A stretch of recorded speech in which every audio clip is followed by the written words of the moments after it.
While many are content to celebrate independence on this day, we know what these vapid displays conceal. Our people are not independent. Our destiny is shackled to 100 competing nations imported to this soil, bringing with them countless incompatible interests. Our homeland has been turned into a squalid arena of profiteers and invaders. Founder and leader of the Patriot Front, Thomas Rousseau. Two of the nation's top anti-discrimination and racial justice organizations say Thomas Rousseau grew up outside of Dallas, Texas. The FBI has been monitoring Rousseau since he was still a student in high school. Oh my God, y'all. Ardy and fast! Ardy and fast! You can be sure that we're both on a list. Ardy and fast! Ardy and fast! You can be sure that we make the moves best. Streaming through history, uncovering mysteries as to why the whites are living in misery. We keep the audience salivating as we continue navigating through centuries of adventures of the ever-evolving small hat wizardry. Ardy and Fist. Ardy and Fist. Let us show you that you might have missed.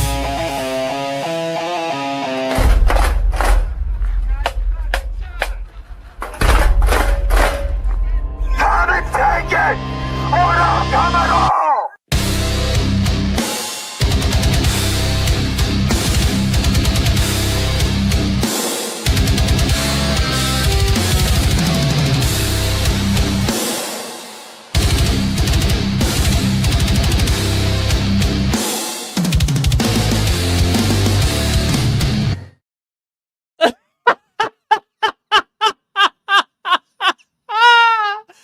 And I suppose it looks like we are in fact live. We're live! Oh my God, welcome back to the first post 4th of July Ardy and Fist. I hope you all had a great time, Ameri Bros.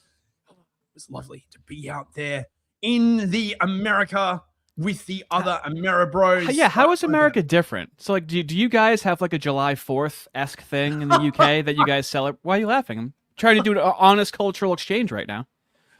Oh, Ardy, expressing patriotism in the UK is fucking illegal, man.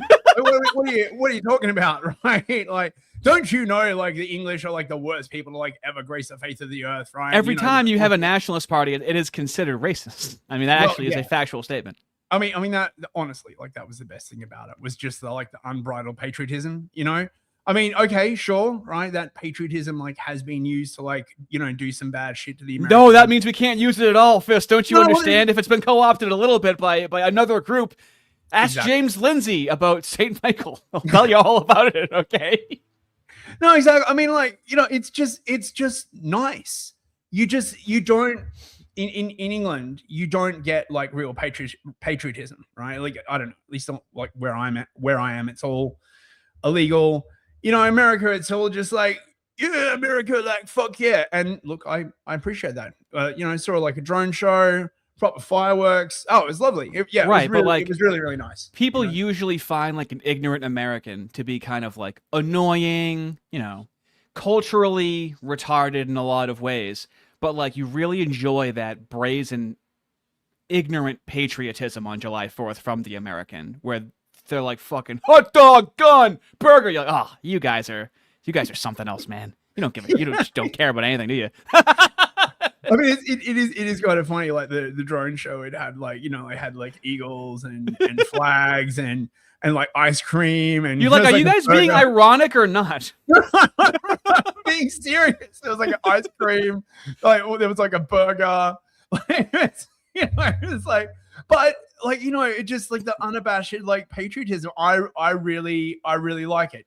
Like just the whole idea of like, you can like love your country, like America, like fuck yeah. I think it's awesome, quite frankly. Well, we all know the number one thing that feds want to push is that exact message through the conduit that is Patriot Front, right? There's a lot of Fed very, allegations going on. very disturbed to see them at at Washington D.C. Talking about how, like, America should be for Americans. I can't believe, see, that would not fly in the UK. I tell you that much, right? If anyone in England, You can't even say America's for the Americans in the UK, huh? Oh, absolutely not. Absolutely not. And of course, like, the worst thing, of course, you could possibly say in the UK is that, England should be for the English. I mean, what even is the English? Now, Right. I understand it at this point because we've watched so much footage of this. That's because you are causing racial abuse, right? Yeah. The definition of racial abuse is when someone of a non-white race feels offended by something you said racially. Am I being ironic or inaccurate right now? No, you're correct. So, Okay. like, one of the things that they're finding out now is that you see all these articles coming out in the UK, and they're like, "Oh my god, like, racism is on the rise in the NHS." And the way they present these articles is as though it's like white people doing it, but it's not. Right? What's happened is that all the different imported populations that they have are like hyper racist. Power to each grab. other, right? So like the blacks won't work with like the the Asian, like, the Pakistanis won't work. Getting And along so- is a white thing they're learning out. Yeah, so they're trying, of course, to frame it like, oh my god, the white people being racist. No, it's not. It's all these different populations they imported, like, basically fighting with each other.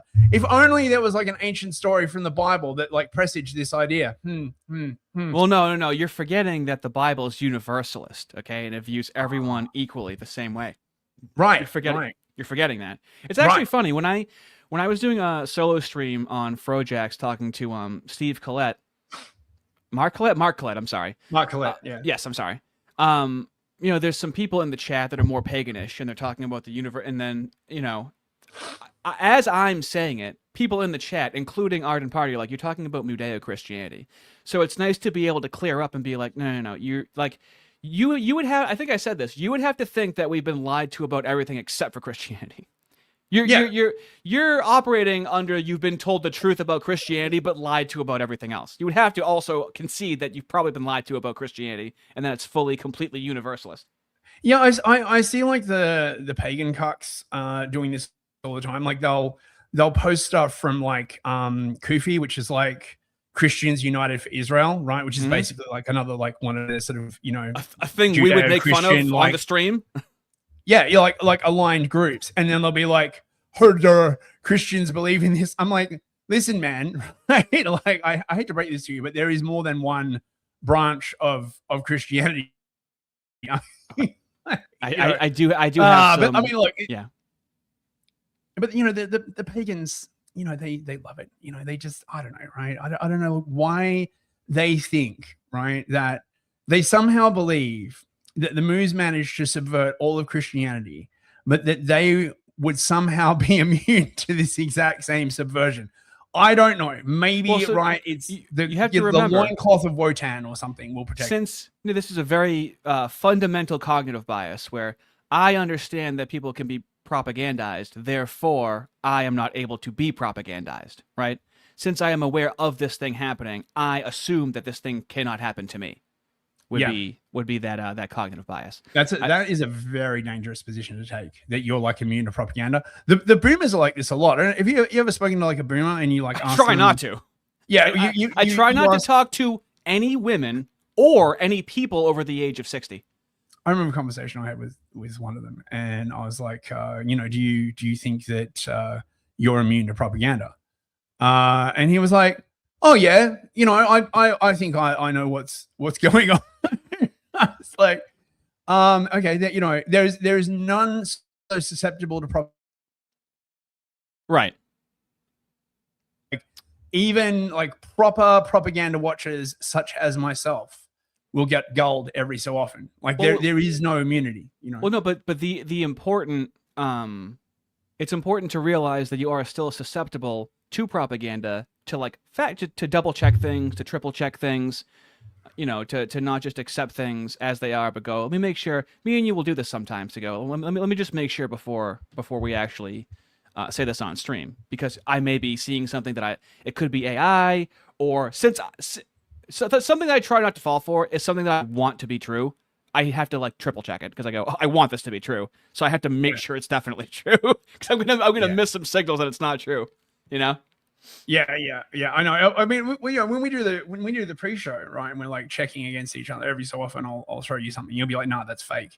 I'll be like, "Ah, goddamn, you're right." You know, like vice versa. Yeah. I do have some fun evangelical slop for us today as well. I'm learning that I really like crazy, like I enjoy shitty evangelism now because it's funny because I used to think that's what Christianity was. And so now I can look at it with like a different perspective and really enjoy how completely it has nothing to do with Christianity. That's why I like watching Jim Bob make fun of evangelical so much, dude. Oh, speaking of which, also I want to plug something on my channel. Oh, sure. Right. Yeah. So I have an interview that dropped with Not Me, Not You. He's one of the founders of the Old Glory Club. Mm-hmm. And we talk about like the 3 different kinds of evil. So there's like Luciferic evil, which is like rebellion, and then Aramanic evil, which is like inverting everything, and then Seraphic evil, which is sort of like annihilation. I thought it was really good, right? But like, I don't know, the views, I don't know. Check it out. It's on my channel. It's link in the description. Yeah, Arden, if you could like drop it in the chat, that would be great. And also hello to everybody in the chat. Did we say that? Did we say hello to the chat? I'm not good with manners. you try this with me behind the scenes all the time. This is where my autism really shines. Okay, I'm so bad at it. This is why I need you here to say hello and goodbye, and some things in between. But if you ever notice, you have to start talking first, essentially, and also for some reason steer us away, say goodbye somehow. I'm so bad at doing that. Well, look, we didn't hire you for your social skills. Okay, right? Like, exactly. You know, when Mossad set us up with the interview, okay, right? It wasn't your social skills, right? Clearly, it was your salacious booty. Honestly, they were after, right? And that sweet mouth that you've got. But no, I really think like there's a level of autism that does keep you very safe from certain kinds of propaganda. Like, yes. Like if someone's trying to cater to my ego, it doesn't work on me. If I've noticed this a few years ago, once I was more in tune with people being manipulative, where they would try to like say something that they thought I wanted to hear.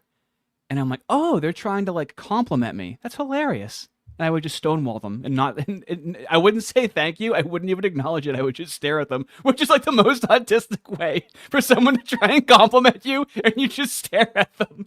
Do you ever go back and realize how autistic you are? Am I alone right now? Oh my God, I think I'm blacking out into like autistic thoughts right now. You know, it's interesting. It's interesting to consider, right? If vaccines do in fact cause autism, right?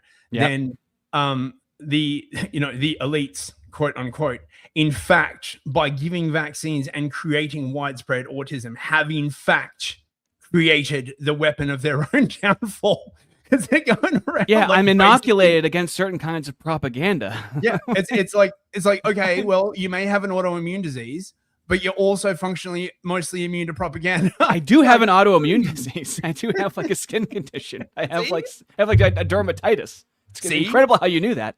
Yeah, I'm always up in your business. Yeah, mate. You just don't see me. I get all the Mossad reports. I'm actually socially inoculated. They really fucked themselves with that one. Now let me get us started. So okay? What have we got on the slate tonight? On the tray, the brisket spread. I don't know. Well, we're gonna have to cover Patriot Front. Okay, we're gonna have to. Yes.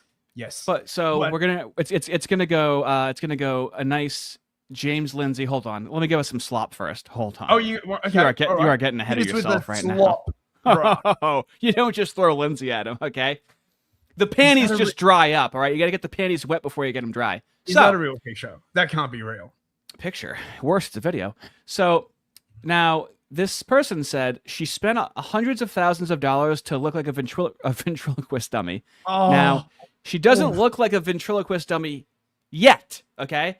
It's only a 30-second video. She just looks more and more like a ventriloquist dummy the longer the video goes on.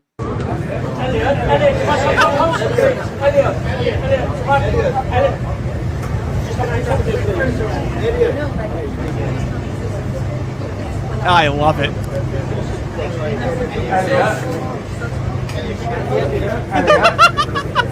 Elliot, you're looking so smart right now. So you know that she got ab implants, right? Yeah. So the funny thing is, usually when Joe Rogan made a good point where you don't just have strong abs. Other parts of you are strong. So it's just this scrawny skeleton with abs. Like usually your arms are bigger, your shoulders are bigger. So also she can't wear tight clothes because then she'll be so skinny that it's not masculine at all. But then it's so baggy that it looks like her older brother's clothes. There's no clothes are made for this body type. This is the thing about trans that like really like gets me is that on a fundamental level, men and women cannot understand each other. I'm sorry, okay, right? Like there is a limit beyond which you cannot pass. Ladies, I'm just such an enigma. You'll never understand me. No, it's true, right? Like you can live with a woman for like 20 years, right? And you're still like, look, there are some parts of women you're not going to get, and vice versa. And seeing like the way the trans, like what they do is they like make this just weird mockery, like that thing with Ellen Page is just, oh, you know, I know what a man is, right? They have like abs and they, you know, do boxing and stuff. I know, but she looks like kids I went to school with in 5th grade, and she doesn't realize that. Like I already saw this phase of a little boy. You can't look like a man. Yeah. And so, fellas, believe it or not, there's moos, okay, that are against deportation. Can you believe that? I'm sure.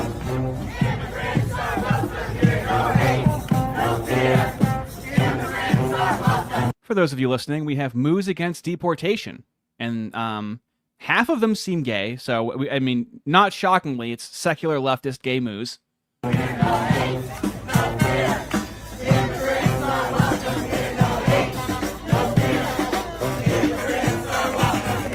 It's not even like fun when they're mask off about it. Wow. It's like that. I'm supposed to say that about you. Bolsheviks supporting policies that will cause the downfall of your country. Gee, I've never heard of such a thing. Well, speaking of moos and downfall, Ben Shapiro, not doing well. This is from Too Lazy to Try. It just came out 4 hours ago. We're going to watch the 1-minute intro of it. Ben Shapiro, not doing well. Apparently, a lot of people are speaking out saying that Ben Shapiro, like popular people, say that he won't talk to them anymore because they've been critical of Israel, oddly enough. Wait, before you play Yes, this, sir? I just want to like glaze his channel. This is a great channel. I've been like watching this for a while, right? Like Too Lazy to Try. He blew up a couple of years ago. Yeah. He's really, really good. Like, check it. If you want like the beef that's like going on between like the media and political classes, really, really good summaries. He was coming on my show a lot when I was very pro-Israel's right to defend itself. When I became more critical about... This is actually interesting to watch Piers talk to Jeremy Boring about Ben Shapiro. I didn't even know that happened. The scale of Israel's response and what I perceive to be the disproportionality and so on. He just stopped coming on and then stopped replying to any messages of mine. Completely froze me out. 2 weeks later, Ben Shapiro cancels. Why? Why do you cancel? Well, let's see, maybe next year. No, I'm not interested. Don't big shot yourself. My last exchange with him literally said, our friendship, his and mine, is too important to both of us. That is literally the last text I have from Ben Shapiro. The next thing I knew, he was standing on the stage at Turning Point calling me a coward. But he goes... That really is quite a 180, quite a shift in energy, wouldn't you say? But this is what happened to James Lindsay, where he becomes really insular, and his world becomes so small, and he can't talk to people. And this really is why they're imploding, because they're working with less and less people. But Lindsay can reach towards the light, but there is only so far a Shabbos can go, right? Like, you know, you cannot reach the black cube, right? You can merely bask in its negative glow. Oh, I just won't debate with this guy because this is so beyond the pale. Ben Shapiro made his name debating 19-year-old communist Maoists who were confused about their gender. So somehow, Pierce, we're going to have to believe here that I'm so much less serious than the children who Ben Shapiro made a career debating. All right, so Ben... Dude, he really gets brought through the ringer. Yeah, I've actually seen... this being revivified. young Bob, or as he is known by some, young Zog.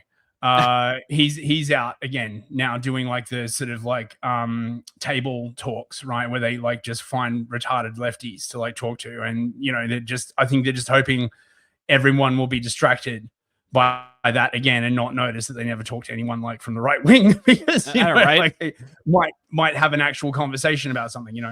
Now, I love checking in on Elijah Schaffer. Okay. Yep. Yeah. What's going on with Elijah Schaffer? Well, here we go.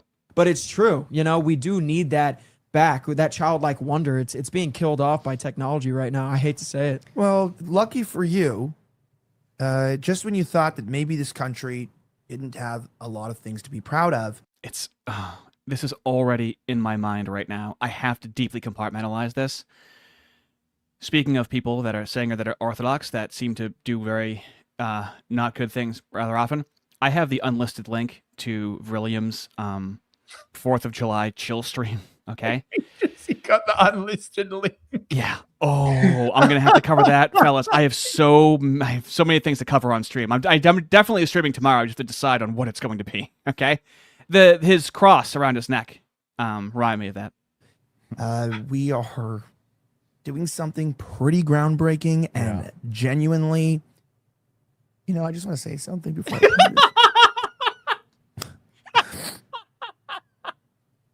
I had like a pretty tough year this year.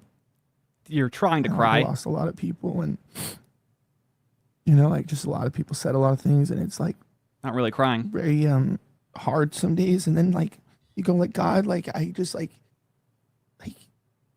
when like is there ever going to just be like maybe a sign? Now, is there something in Orthodox Christianity about not wallowing in self-pity? I mean, yeah. I mean, Okay. Generally, I mean, but on the other hand, right, like there's also a thing in Christianity where, it gets a bit too much. You can like lose your faith, and then you can come back. I mean, I don't know. There's a lot of stuff in Christianity where people do you have a thing in Orthodox Christianity where you go, why God? Why won't you help me? Why do you help other people and not me? Is that a part of Orthodox?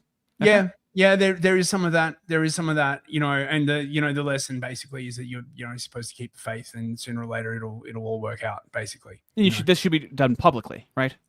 I don't know about that, but I mean, okay. You're generally not supposed to like pray in public. Oh no, he's not praying. There's I know. There's a bunch of like code in Orthodoxy that's meant to like prevent virtue signaling. Basically, yes. So you're not supposed to like do charity in public. You're supposed to do charity anonymously. Mm-hmm. You're not supposed to like pray in public. Very against perverse incentives. You're not supposed to do that Protestant stuff where you go around and like talk about like how insanely virtuous you are and like what a good person and all that kind of other stuff. We're gonna cover something way worse than a Protestant does. Yeah, right. And like you Jonah, you gave him like a tree, like for shade, and I'm like, God, where's my shade? Like where is it? And I'm like, God, and I'm like, and I have to, sit there and be like, yearning. Hey, God probably is real because God probably hates shitty things. We have a booger on his upper lip and his mustache right now. Very unfortunate. And he clearly hates me. And then things like this happen. I remember, you know what? Ooh, a little bit of a lick. That's tough. God, I'm sorry. God is good. Tough. Like miracles still happen in the 21st century, and like there are things to live for. Mm-hmm. And I'm just sad that I'm not going to live long enough to be able to see this thing be open. But these kind of hard-hitting there's a reason why. Yeah, these really give me motivation to get up every day. There is a long list of degenerate things that he's done recently that I don't show anybody. Trust assured that it is still there, and he is a habitual asking for forgiveness guy, and an apology without a change of behavior can be a source of manipulation. However, let's go on to something that I'm finding extremely funny nowadays. I was baptized Catholic, okay? I vaguely remember going to church. I don't remember anything. Recently, I have gone to liturgy, but through talking to many people from different denominations, I have learned about what they've had to go through different denominations' services, right? and they'll talk about it sometimes, and I'm like, oh my word, that sounds like a dog and pony show, right? Mm-hmm. This is probably don't do this. Probably don't do this. And until they repent, I never want to see them ever again. And people are like, oh, you need to just make things right with your children, Pastor Anderson. You just need to just swallow your pride, be the bigger person. Hell no. Absolutely not. I never want to see them again. What the fuck? I never want to see my kids again. See, this is the kind of shit that was it's like the exact rampant. opposite. I used to see stuff like that and go, oh, dude, see that? They're fucking crazy, dude. They're evil people.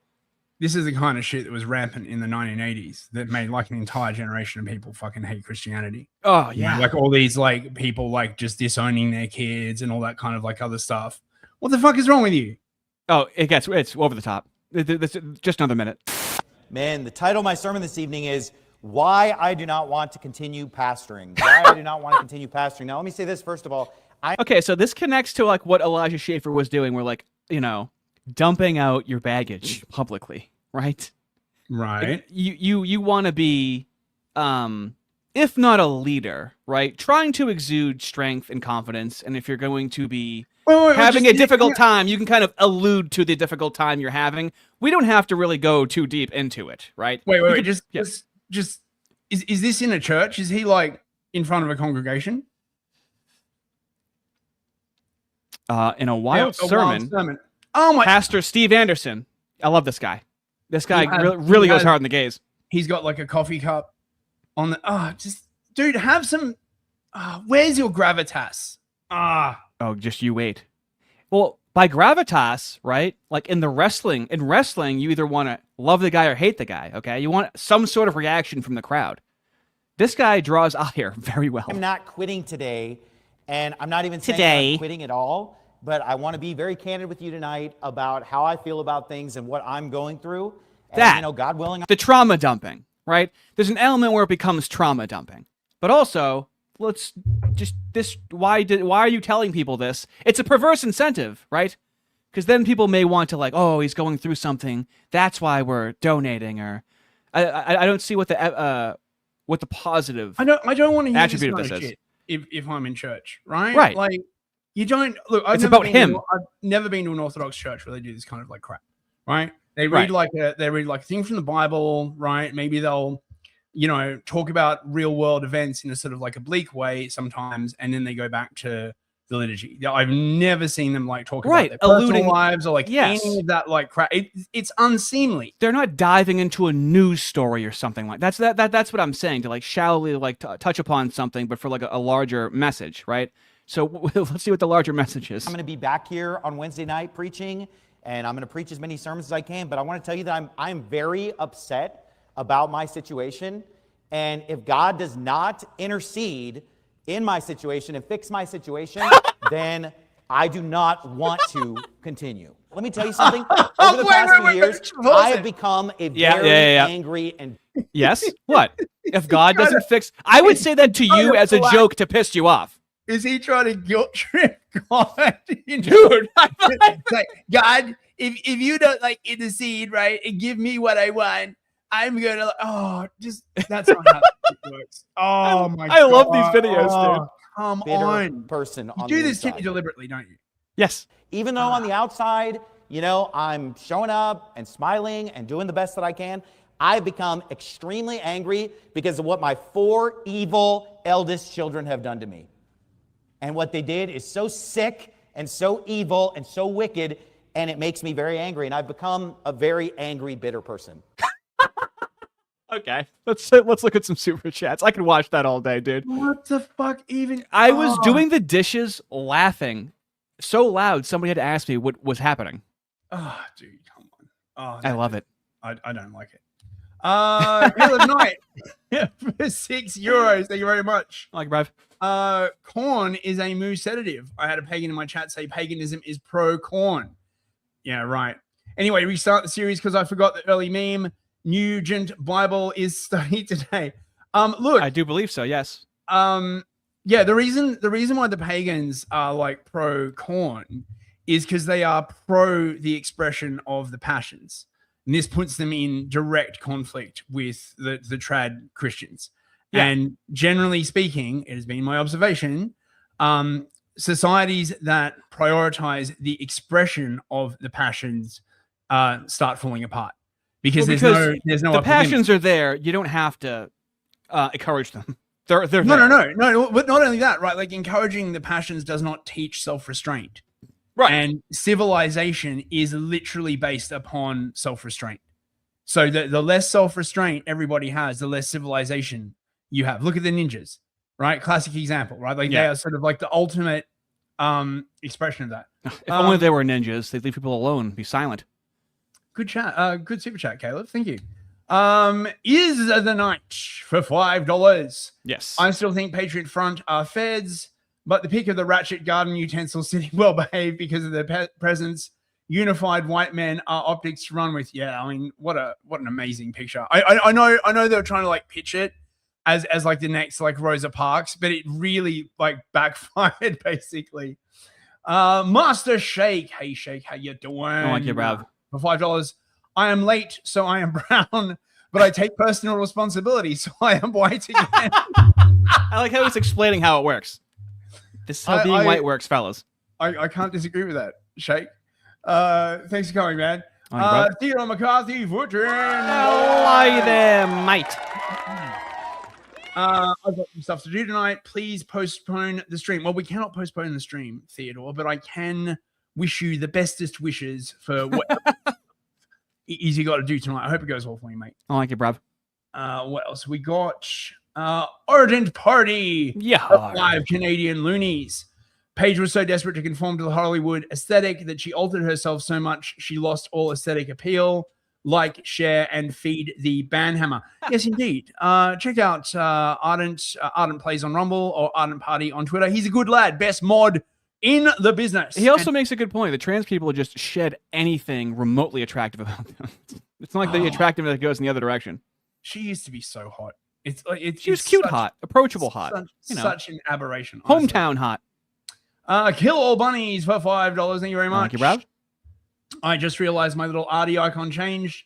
I'm going to miss my little Jigga Booger man, but at least he'll be good at math now. Well, right. So the color does change over time. And fellas, have you guys seen what you get at the 1 year mark? I don't know if any of you have looked ahead or if you can look ahead. I might have to show it to you in the stream at the very end. Ooh. It keeps changing. It keeps evolving. Ooh. What is the final form? Well, you have to be a member for 3 years to find out. 1 year. Only 1 year. Oh, 1 year. Yeah. King Spectre for $10. There he is. Thank you, mate. On call again tonight. Things are crazy, but at least I know I can come home and listen to CBL and ANF when you restart them in the morning for me. Just showing some support. God bless, fellas. Spectre, I hope your shift goes well, mate. Like, may all of your calls be like reasonable, and may you like not have many like difficult people, whatever it is you got to do. See, look, the employ him, keeping everything running. Right? All we can do is help them decompress. That's all we can do. While we're here talking into a microphone, right? We help the employ him. We are the employ him helpers. Hope you're well, Spectre. Okay, what else we got? Airworthy for $10. Oh, mate! I think you're new. Welcome. Thank you so much. I never knew how small transphobia removed is. Did you guys see the clips of the Odyssey actors crapping on Homer? I hope that it fails like Supergirl, but Nolan's name will bring in normies. I've been trying not to watch. Like I used to love Christopher Nolan. I've seen his movie like The Following before Memento. I was a big Memento was the first movie I ever illegally downloaded. Watching shit on like Greek myth, it just, it raises my it spikes my cortisol, bros. Yeah. So I try. Like, look, we all know what they're doing, right? They're systematically graping every single part of European culture. Okay, so they can make these things, and so they can show it in schools, and then they can be like, well, don't you know, like white people don't even have a history because there was black people even in the Odyssey, don't you know? And the problem with the Odyssey, I mean, the version of the Odyssey they're using is like translated by some feminist bin. So I'm not like, oh wow, another priceless jewel of Western culture they're taking like a massive crap on. Gee, why are they doing this? It's obvious. But yeah. So, you know. Mike, second name for £5. There he is. Thank you. Protestant boast evolved out of pagan boasts. A boast is honesty and virtue. It is made in front of gods and friends to stop you lying. Interesting. That's a new take. I haven't heard that one before. Slosher for 20 Canadian loonies. Yeah, go on. Thank you very much. Thank you, mate. Pack your bags, God. We're going on a guild trip. God, if you don't fix this for me, said the pastor. Oh my God. It's so God, you better fix this for me. The only thing, like, how close does that sound to, God, you better fix this for me? It sounds almost very close. It's very nasally when you said it, too. Banana Kong for $5. Thank you, mate. Amazing intro on Patriot Front. Ever thought of a Moon Man song one day? I don't know what a Moon Man song is, but You've I have never to... listened to Moon Man? Oh, no. It's something a lot of people have listened to. Oh, no. I gotta send you some Moon Man. Look, there's no way it would get past YouTube. Right? I haven't been this embarrassed since I told someone I never saw Menace to Society. I only saw Don't Be a Menace. I only saw the spoof movie on it, and I got a lot of shit for that for a long time.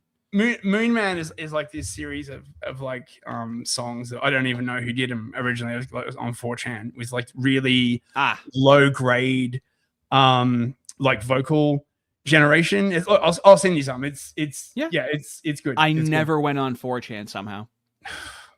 I'm a normie. Hollow for €5. Thank you, mate. No, I mainly know historical American Protestantism from the Banner of Truth books, so this stuff is wild. The Pastor in Prayer by C.H. Spurgeon is great. I have never read Spurgeon. Hopefully, Spurgeon. He's out there, Spurgeon. Okay, super chat's achieved. Shall we? Now it's your turn, buddy. Now it's your turn to take the wheel. Actually, yeah, we got one more. And it's a perfect segue. James Lindsay's hands. Oh, perfect timing. Speaking of those hands, fellas, let's see some James Lindsay hands in chat. Healing or hurting, up to you. It's like a mood ring. It depends on what mood you're in. Mr. Hands wanders in at exactly the right time for $10. Thank you very much. Massage or Carter, head rub or brick pile break. It's your choice. Perfect. What a perfect introduction to the next segment. First, what is the next segment that we're going to go into right now? Well, you may be surprised, but Lindsay is back. For a while, we thought he'd fallen off, right? No, he was boring. He was just too boring. but no, right? We were worried that the cow had run dry, but in fact, he is a cownocopia, right? An ever-giving stream of milk, right? He just wanders off in the wilderness, comes back. This became like such a huge thing. It was actually like trending on Twitter. It's like that's hilarious. Incredible. Elon Musk tweets acknowledgement of the limitations of classical liberalism. Oh no, Elon, no. The way that we solve the problems in the West is to keep doing all the exact same things that got us those problems in the first place. Well, when we were initially making fun of James Lindsay, like from the very start, it was making fun of him. Like he's exactly where you left him. It's incredible. Yeah. Well, actually, that's not true. He's become a lot more. How do I put this? Worse in favor of ethnic cleansing. Like he's really ethnic cleansing. I know, but he somehow fucks up that take. Somehow he still fucks it up. Elon Musk posted a tweet acknowledging limitations of classical liberalism. Lindsay responded by claiming Musk has been part of a 4-year conspiracy to unleash the woke right. Oh my God. A 4-year conspiracy. Dude. And these are the people that call us conspiracy theorists. I love it. So this is the post from Devin Erickson. He's a good follow, by the way. Oh, yeah. Right? Sci-fi author, but also quite a good political tweeter. He also has a legendary post taking the piss. Yes. Out of James Lindsay. Elon, this is the moment where you're supposed to wise up and abandon classical liberalism. If you let the takers vote, they will not only take more and more, they will make it more and more rewarding to be a taker. And they will convert more and more makers into takers forever until the makers cannot carry the takers anymore. Universal suffrage leads to universal suffering. I don't I don't see how this can even be disputed in current year. Like, I mean, look at the UK. Welfare is now bigger than like tax receipts. I think like it's insane. Like the exact same thing is basically happening. Like all the people who are taking are starting to like outnumber the people who like make anything, and soon it's gonna like fall over. But Lindsay had a comeback. Wait, hang on. Wait, where's the comeback? Yeah. Oh, here we go. Sorry, pardon me. Yeah. So Musk is like, I have wised up. Oh, thank. Oh, right. Oh my god. He wised up. Wait, where's Lindsay's? As soon as Lindsay saw that Elon Musk said he's wised up, immediately James Lindsay went, "It's been 4 years." Immediately he retconned everything. He completely went back on anything that he thought about him. And just like, honestly enough, just like a leftist, just like a woke person, just like a communist, as soon as someone says, I've wised up, as soon as he realizes he's lost them, then all of a sudden they were never on my side in the first place. Okay, for some reason I can't find this. It'll happen. Maybe if I look at the what would you need, mate? Basically, Lindsay comes out and he's like, I told you he was one of them. I told you he was one of them. Right? So, look, R.I.P. America. Oh, God, so hysterical. Like he is in America's over now. He's in really good company with the movies, right? That, yeah. Like hysterical, paranoid thing, like just down pat. Okay. So then Christian Hines, also another excellent follow, right? Yeah. Very, very good writer. Elon Musk makes exactly one tweet conceding that there are limitations to classical liberalism, and Lindsay immediately pivots to alleging he's part of a 4-year-long conspiracy to help unleash the woke right. Here's Lindsay. X is in several ways tilted towards the woke right and always has been. What, even during COVID? Oh, fuck off. Come on. Their rise began in late 21 and took off strongly in 22. You mean after like the COVID restrictions or like, and after like Musk like actually allowed people to like communicate on the platform? Wouldn't this mean that perhaps like this is just a natural outpouring of feeling from people? No, it's a conspiracy, bro. But he doesn't have any proof of what he's saying. He's just listen, mate. Communist. He's acting like what he's saying is true. He just started talking about it in 2023, and now he followed the dark, deep history all the way back to late 21. Dude, shut the fuck up. Listen, man, one of the great things about being James Lindsay is when it comes to conspiracies, you don't really need proof, right? You just need like vague assertions, right? You spread the smell around, right? And that's enough, okay? That's all they do. Musk took control of X in mid-2022.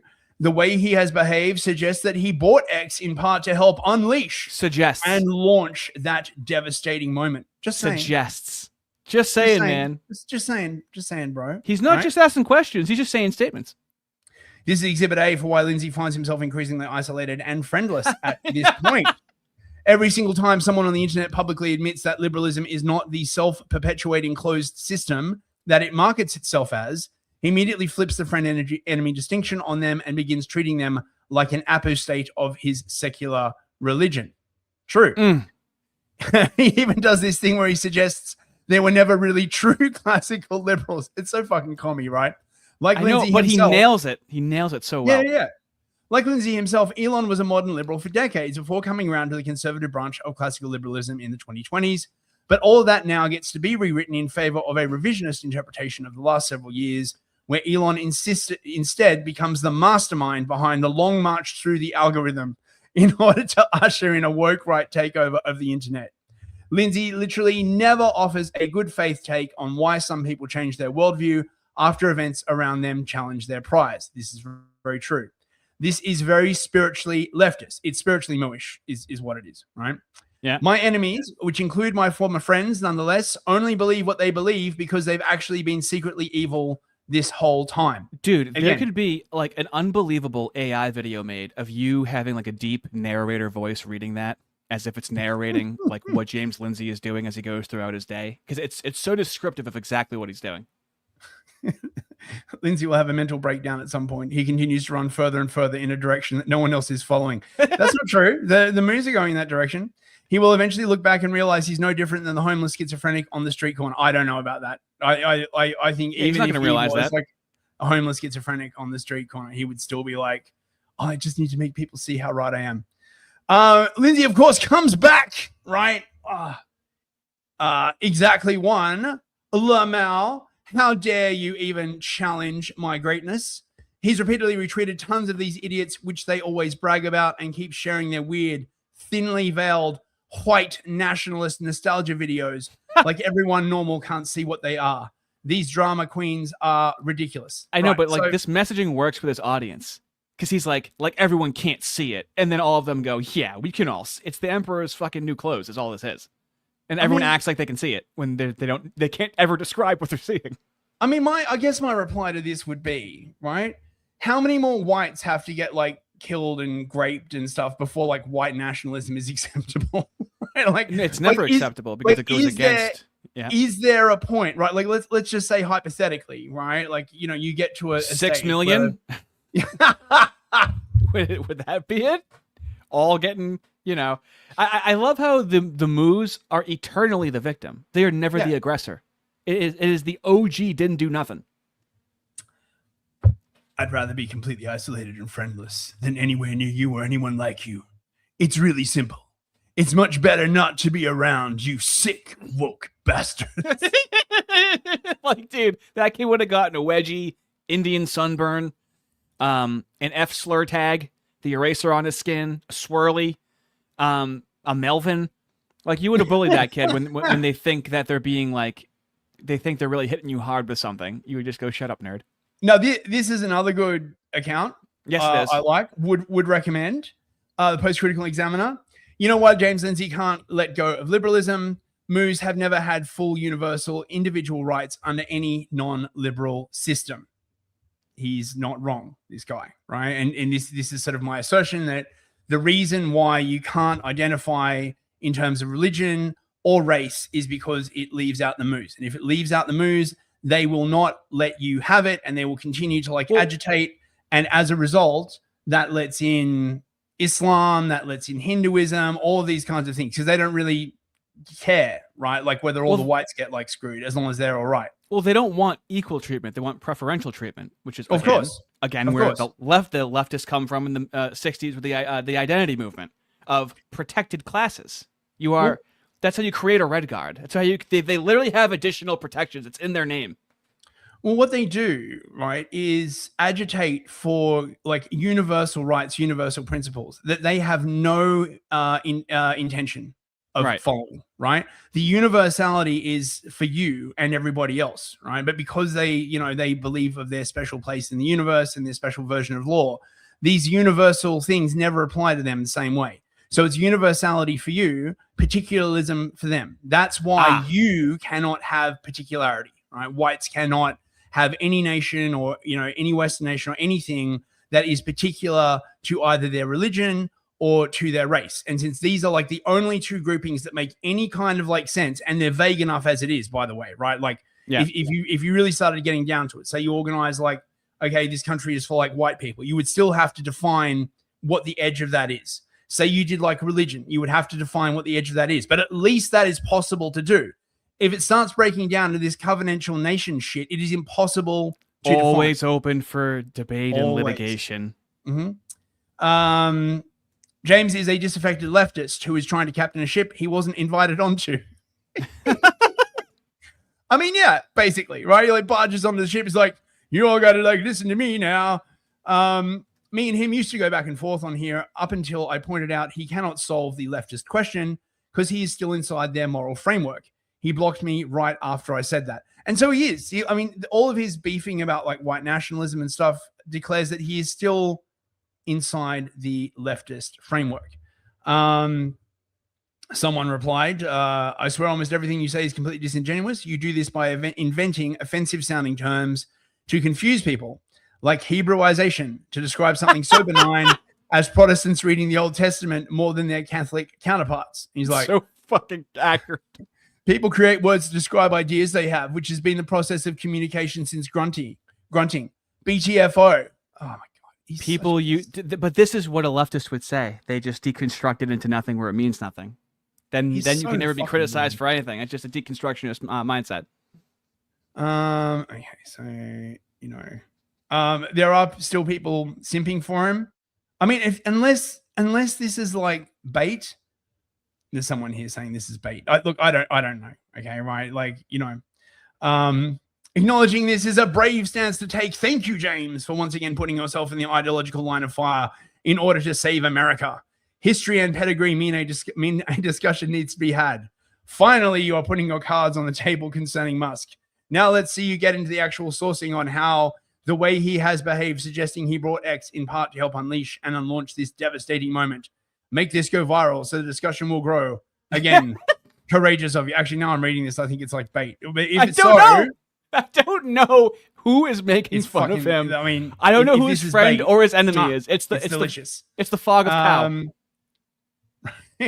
Oh yeah, this. Oh my god, right? Like, so he's recently been, ethnic cleansing, maxing, right? He was like, he was like complaining that I don't know, they didn't bomb Khomeini's funeral, attended by like many civilians, but I guess they're Muslim, so bombing civilians is like totally fine. It's like, we should ... them a few hundred more times. I'd say what that is, but X locks me out every time for violent speech because X is based on free speech and not at all effectively controlled by America's enemies now, foreign and domestic. Oh my god. And then he's like, someone's like, yeah, like murder's like, against Christianity. He's not Christian though, so I don't know like why this is like, meant to like work. He's like, thou shalt not do murder. Killing is okay when they have it coming. And there you go. That's literally what a leftist would say. Yeah. Or a moo, right? Like, Lenin and Stalin didn't think that way at all, right? Yeah, exactly. They'd be like, well, it says thou shalt not moiter. But what really is a moiter? We better take it before the judge. The judge would be like, oh, it's totally okay to moiter those people. Well, how do we define have it coming? It's when they get in your way. Yep. And what's this? Here we go. This is it. Yeah, he's one of them. Okay, it was lost in my. He's one of them. He's one of them, dude. He's loves that cryptic. Yeah, he's unbelievably neurotic. It's talking to the moose will do that to you. It's fucking so weird. And then he went after Frenchman. Whoa, always Frenchman, never Benemy. I can't believe he would do that. This will not stand. Right? Attack our Frenchman at your peril. I mean, I'm not probably going to do it. Well, yeah, okay, we will talk shit on stream. Okay, right? Yeah, but look, I mean, it's the Frenchman Benemy distinction. That's right.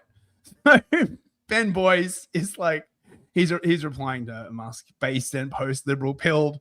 To which James replies, gay and fell off the wagon pilled. Oh, nice one, dude. Oh, he got him. Oh, wow, man. You know for a fact that if that was like in person, okay, James Lindsay would have said it like this. Well, you're gay and fell off the wagon pilled. Like that's how that would have been said. No, he wouldn't. In person, he's like a complete wimp, right? So like Oren met him at there's another episode of me on Oren McIntyre. That's by what's the way, up. Right? That's what's up. We're talking about like Grub and like the fall of empires. Anyway, Oren has this story where he like met him at Ark in London, right? And he went up to him and he's like, hey James, like, do you want to talk? Because like Oren's like a friendly guy. And apparently James just like looked down and just like scuttled off. So in person, he's a complete puss. Anyway. But if he wielded power. Oh yeah. So look. So Ben did this, which is like great. Hey Ben, if you're listening, I was tempted to reply in kind with more name calling, e.g., got in a fight with a ham sandwich and lost Bill. It did. He did say it. Him being this passive aggressive about it makes it even better. Oh, Frenchman. Oh, you make us laugh. But considering James thinks that anyone who deviates from his classical liberalism has fallen off the wagon, that actually makes a lot of sense for his behavior towards anyone who disagrees with him. See, falling off the wagon derives from the temperance movement of the late 19th, early 20th century, which culminated in prohibition, where alcohol was made illegal, thus forcing its sale and consumption underground. To quote Curtis Yarvin, libs care about power like an alcoholic cares about alcohol. Conservatives care about power like a wine snob cares about alcohol. To further that analogy, the classical liberal cannot fathom that anyone would wield direct political agency without becoming drunk on it. This is absolutely true, right? This is, you often hear them say, power corrupts, absolute power corrupts absolutely, as though that's like just a law of the universe, right? Therefore, we must have endless proceduralism. We must have endless separation of powers.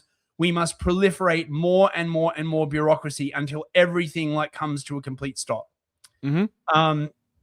They are teetotalers and would rather ban access to direct power via constitutional amendments, forcing the supply of public order underground, whilst feeding and expanding bureaucratic institutions which only ever become increasingly bloated, inefficient, and spiteful towards their native populations. Absolutely, right? This is what's happening all over the West.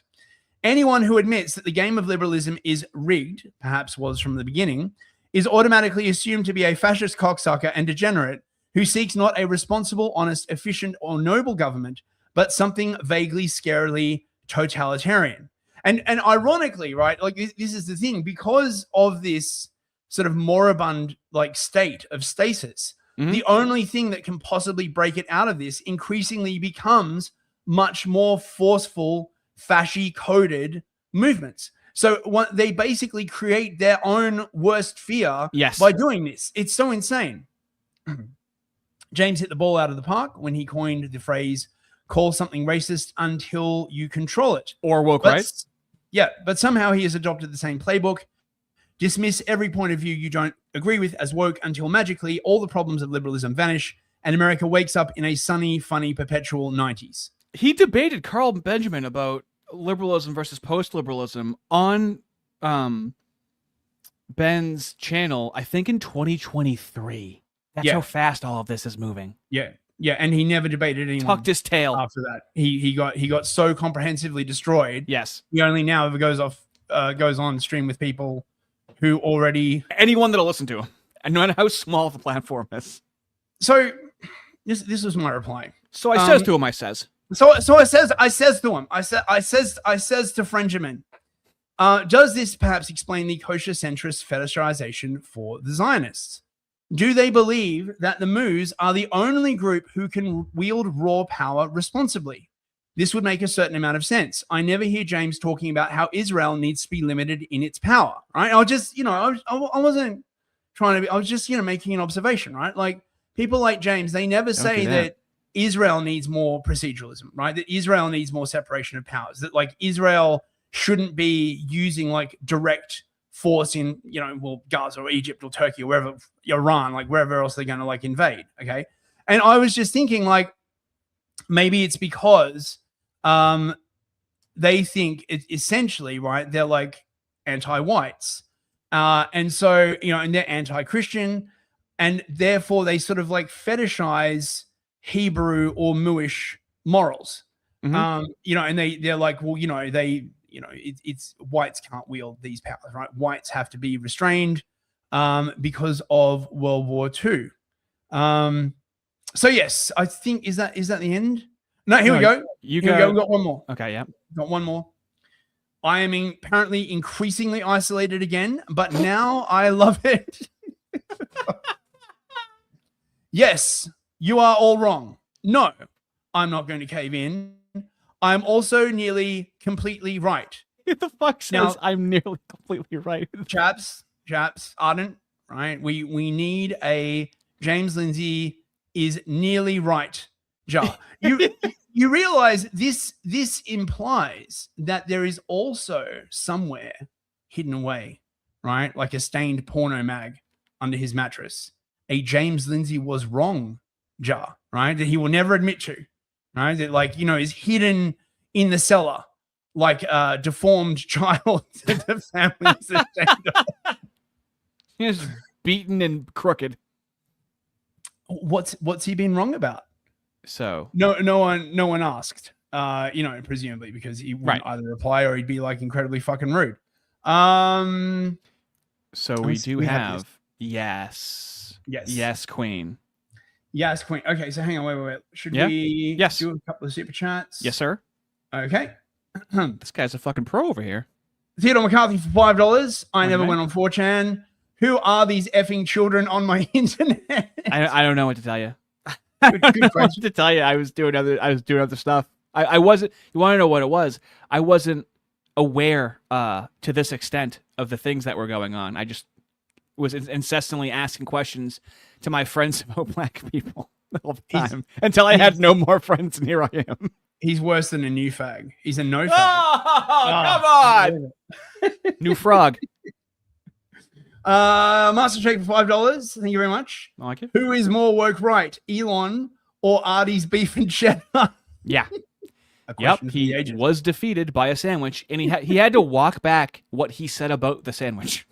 James Lindsay, the guy who says he's always right, had to walk back what he said about a sandwich. It was a very girthy sandwich, right? I mean, you know that. Tell the truth about it. You know, you need to lie about it. Mighty Meme King for $5. Okay, mate.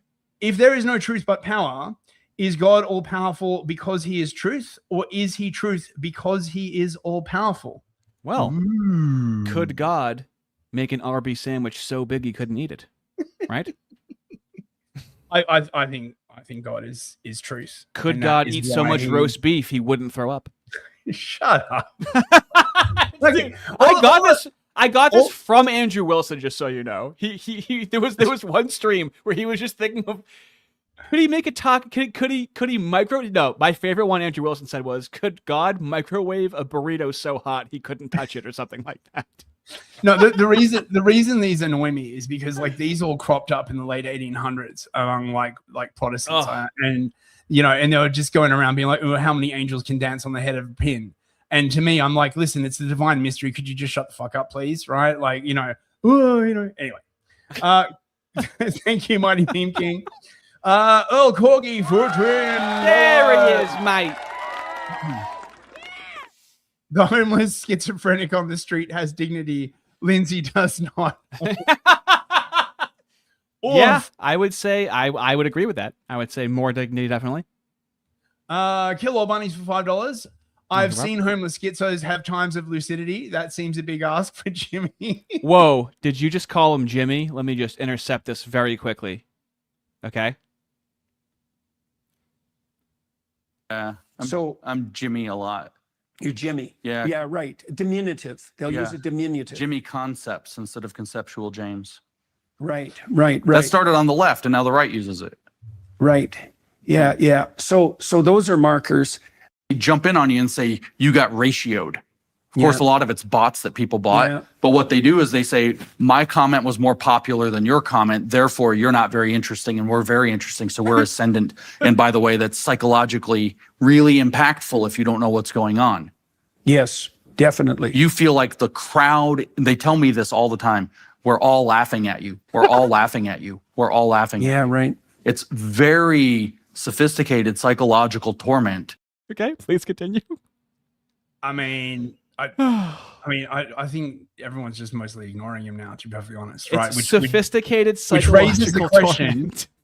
Which raises the question, right? Like, which is worse, to be laughed at or just to be ignored, right? Like, I mean, it's good stuff. Your mom's legs for $100. Whoa, hey, buddy, and just like that, it looks like we have our first chat. Now the Chad does what the Chad wants, and no one is stopping him because Chad does what Chad wants. Wow, no message.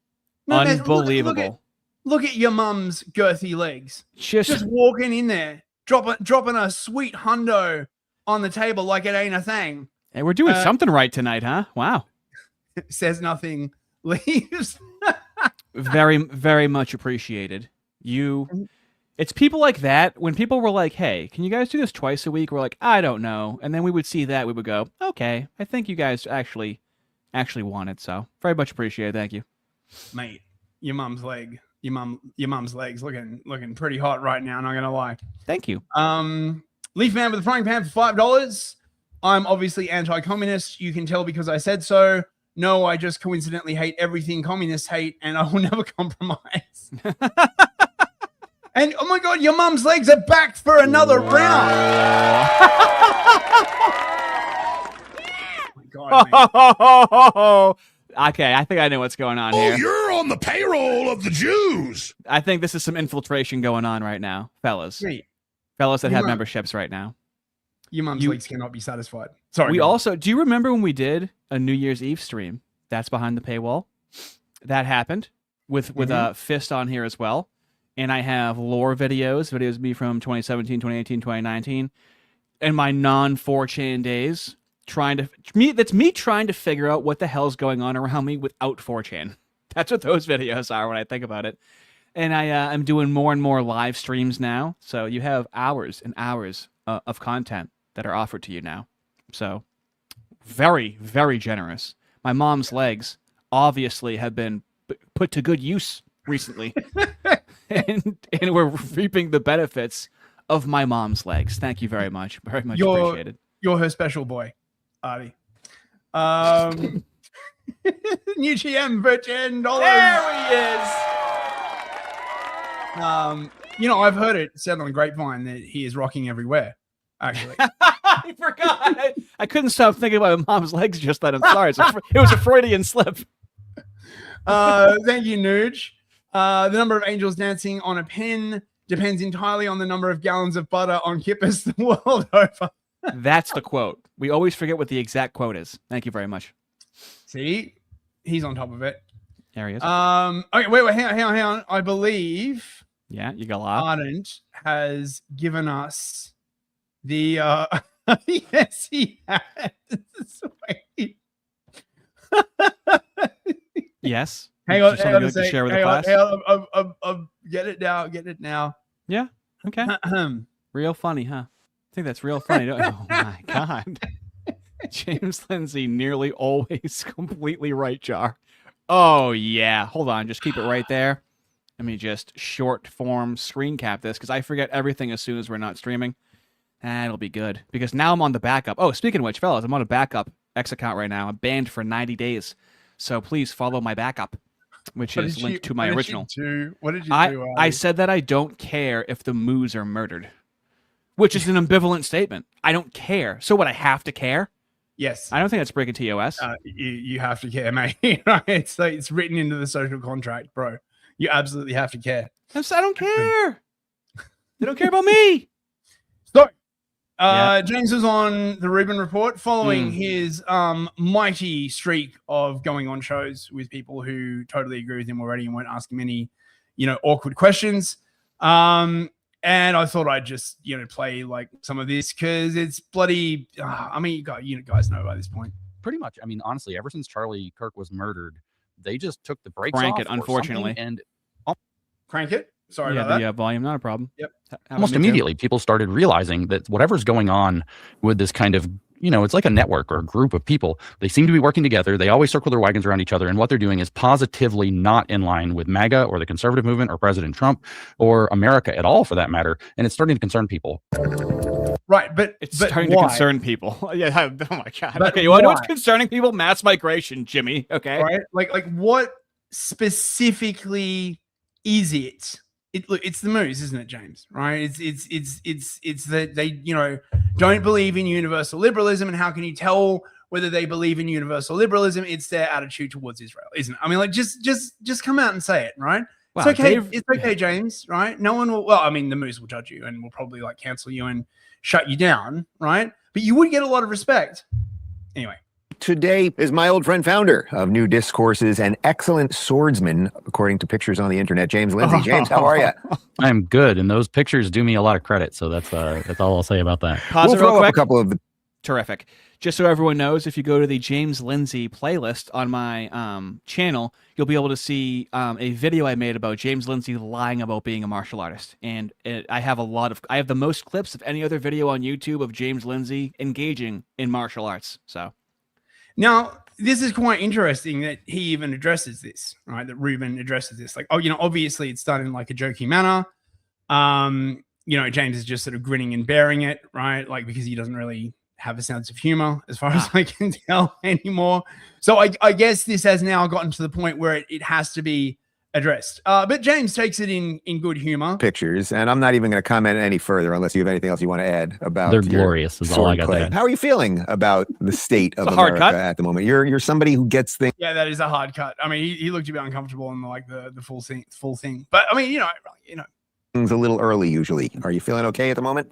Yeah, I mean, I'm still generally optimistic. I'm feeling, I mean, we're in a dangerous spot. I'm not going to sugarcoat that. And we've maintained that. You and I both have been saying that for a decade, that we're careening in a dangerous way. But I'm actually a little more optimistic. Certainly compared to the last 2 years, I'm more optimistic. Things are, in my opinion, hold on, pause it. Unmasked a little sooner. This is like cold reading, where like these predictions are like, yeah, we've been saying for 10 years now that some people are going to have bad times, and we're right again. What did you predict exactly? Annoying fuck. I mean, I don't know. Like, called it. Things are going to be difficult at some point. I mean, as far as I can tell, right? I'm not trying to be a douche, right? But as far as I can tell, what he means is that people, or some people, or like the American government or whatever, is pushing back against the people who are anti-Israel. As far as I can tell, like that is his single issue. But instead of like coming out and saying it's his single issue, he like dresses it up in all this like my universal liberalism and stuff like that. So I mean, if he is optimistic that the people who are critical of Israel is being pushed back against, I haven't seen polling to like support that.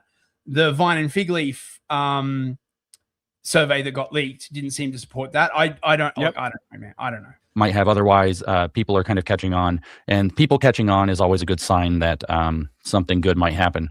Big 250th celebration's hard not to be optimistic about the country in the light of that. All right, so talk to me about unmasking, because I know it's easy for us, and you've been on the show probably 20 times over the years. It's very easy for us to critique what's going on the left, and both of us have spent an awful amount of time in our career doing that. You particularly, although we both have spent a lot more time attacking or exposing or unmasking parts of the right in the last year or so. So why don't we talk about the unmasking of both? Because I think it's happening on both sides right now. It is. That's right. We're kind of in this moment where there's like a scissors, like the left on the right. The scissors. Hold on. Of course, have to mention the scissors. Articles at the left. Oh no! Pause it. Everybody has to know. We got 384 people here, so they should know this. Not everyone may know this. Okay. James Lindsay once flew people out to listen to him talk to them like they're in kindergarten. So liberty is now a threat from a pair of post-America movements from left and right that will slice us like scissors. Look, I brought a prop. They flew I'm not there. just being corny. People on the internet, at least, do not know how scissors work. So I'm going to explain scissors to you briefly. Wow. I know kindergarten was a long time ago. So these are scissors. What you can see is you have a handle on the left and a handle on the right, and you have a blade. Who's holding? What country or demographic of people are holding the scissors, James? Let's continue. Yeah. I can't believe that you didn't want to go to the luxurious Dallas airport Hilton. We're going to have to like see him in person one day, right? I don't know. We're going to have to one day. Oh my God. I think I'd just be embarrassed. I'd just be like, what the fuck would you even like say to him? Like nothing. And I would hate it. Dude, actually. Yeah. That goes the opposite side past the hinge. Okay. So move the left and the right blade will cut you. And if you move the right, the left blade will cut you. Wait, pause it. So what he's basically saying, right, is that everything must remain exactly as it is. Yeah. Whilst at the same time, the country careens into destruction because you can't do anything about these rapidly accumulating problems. Am I getting this right? You wouldn't want to endure any discomfort to make things better, would you? This is so retarded. Oh my God. So if you have a radical movement on the left, it makes a blade react on the right that can cut you. And it is the action of the blades together that cuts America. Yes, and it's the moos that are doing that. They're a neocon is a mooish person on the right, and a neo-lib, okay, is a centrist person on the left. Neo-lib means globalist, okay? It means globalize the economy. It gets rid of nationalism. Mooey. Neocon means, who do we fight? Do we fight Guatemala?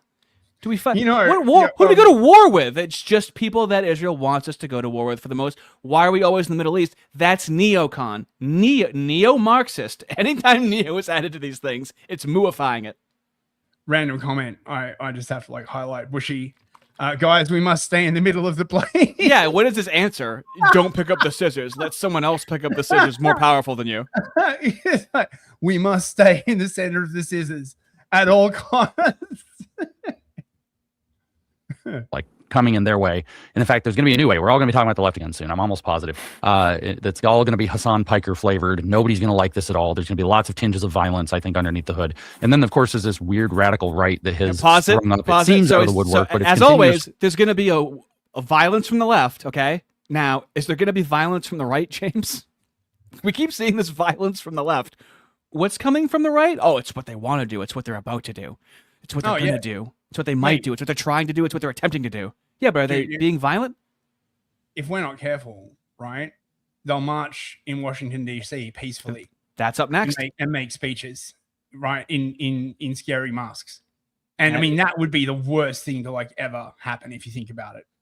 I want to know what I'm supposed to be afraid of. That's actually how I started engaging with the right, because like I was told by the left. I could even show you a message someone sent me where they found out I was talking to the right, and he told me to be careful because they might kill me. There's some people I was talking to on the internet like a year ago. Okay, he actually sent me something like that. So I'm like, I'm trying to find these scary people. So then when these ideas come up, I'm like, can you like sell me on being afraid? And it never happens. The alt-right of 10 years ago. So it did not spring up out of the woodwork. It just kind of laid quietly until Trump was approaching his, second and final term. And thus the moment of opportunity arose for a change of direction in the conservative movement, which I think they're taking advantage of. But, a year ago we were talking or so, and it's like, I was telling all these people, who's an example of this woke right? And I'd say Tucker Carlson. And they would say, no, pause it. Now, this unmasking what I'm talking about is. Nope.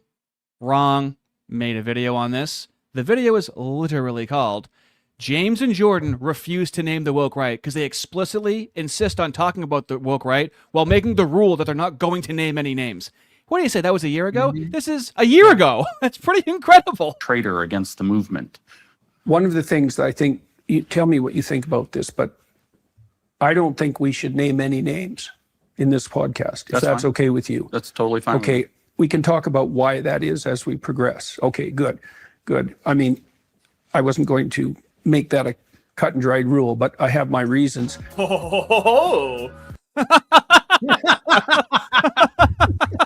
That's available in the James Lindsay playlist as well. Oh my god, you and your shit posting voice, mate. Oh, hilarious, right? Pretty much. I mean, honestly, ever since Charlie Kirk was murdered, they just took the brakes off or something, and almost immediately people started realizing that whatever's going on with this kind of, it's like a network or a group of people. They seem to be working together. They always circle their wagons around each other. And what they're doing is positively not in line with MAGA or the conservative movement or President Trump or America. Why aren't they? And, the problem is that a lot of people think that Israel killed Charlie Kirk. That's the issue. I mean, he was murdered on the top of a giant goddamn menorah. I don't even know what to think at this point. At all, for that matter. Kind of a fact. Sorry? It's kind of a fact. Yeah. Concern people. Okay, so what would you say? We can name some of the people, and obviously, Tucker seems to be the center of gravity around this thing, and there is some concern about where JD fits in with that a lot of people bring up. I've interviewed JD many times. I basically it's so mooey. It's just concern and maybe and might. This is like gossiping, clucking yentas, dude. It's just clucking. It's women in the hen house talking about how this person is gossiping what they might be, and just trying to add a scent to the names of these people. Which don't get me wrong. I mean, I don't trust JD Vance, but it's the way that they're going about it. Tucker is definitely bad. Right? Like he's definitely why? Oh well, he's just bad. His values don't ally. He had on Nick Fuentes with the conservative movement. Why? Because he had on Nick Fuentes and he didn't challenge him in the way that they wanted Nick Fuentes to be challenged, just like the left. Irresponsible platforming is what they say. It's because he talks about Israel, isn't it? Right? Like that's the reason, right? If he was constantly trashing the Muslims or trashing the Qataris or trashing whites, right? If Tucker was on 24/7 trashing white people, right? James wouldn't have a fucking problem with it. Right. like him. I think he's a good communicator. My only hesitancy with him is that it's unclear where he falls on this specific issue. But what would you say is the idea set of these people? Like, what is the thing that's bringing them together at the moment? Fundamental transformational change of the American experiment. Whether it's because they want to destroy the woke, whether it's because they think that there's just been too much freedom and liberalism and allowed people to get too decadent, whether it's because freedom they for want what? political power. Freedom to do what? Freedom for the sake of freedom is sin. Like, we need more duty. Okay, we need more duty, and I'm done with freedom. Do you want to know why? Because I've had all the freedom I could ever freedom in my life. And you want to know where it led? Nowhere. It doesn't lead anywhere. Freedom for the sake of freedom leads nowhere. And it like makes my skin crawl to hear it now, because you never get an answer. Because the annoying part is that with the left, it's all these liberation movements, right? Yeah. And so what does James Lindsay say? Freedom. It's the same thing. Like, what do you're saying what they're saying, except what do you mean by it? And they never expound upon what they mean by freedom or liberty. They want to get the kind of almost the constitutional order of the country out of the way and replace it with something different. I think that it's if we're being intellectual enough about it, rather than just kind of street radical about it, the vision that they are aiming for looks something like the book called Regime Change, published by Patrick Deneen in 2023, which J.D. Vance has sat alongside Deneen and promoted this book with him and endorsed sat this alongside. book. And so this is this idea that what we might need is a little bit more elitism in this country. We need the right elites in power. We got to get rid of these leftist elites and replace them with a kind of right wing elite that believe in a little bit of aristocracy, maybe a little bit more of the old WASP order. Okay. Maybe. Yep. Would that be bad? But Like, he does would that- he does what the moves and what the left does.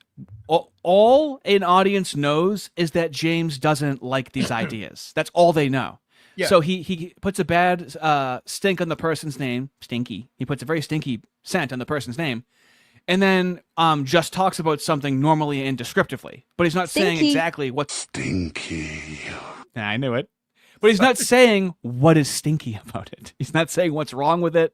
All he can do is tell you what they want. And I hate when somebody's the bulk of someone's opinion is what they think someone's wanting to do or trying to do. When we said that about the moves, which we're going to in not too long from now, it's what they're literally fucking saying out of their mouths over and over again. We're not really guessing. We're saying people's motivations. But again, it's just the procedural. Okay, so like let's say he's right. Yeah, we should get to Patriot Front after this. Wants this thing that like Deneen wants or whatever. Okay, right? Surely this situation would benefit some groups and not benefit others, right? This is the nature of politics. Okay. Yeah. This is the point. This is why the white Christians want policies that would benefit white Christians, which for some reason for every single other group that is like totally accepted, right? Yep.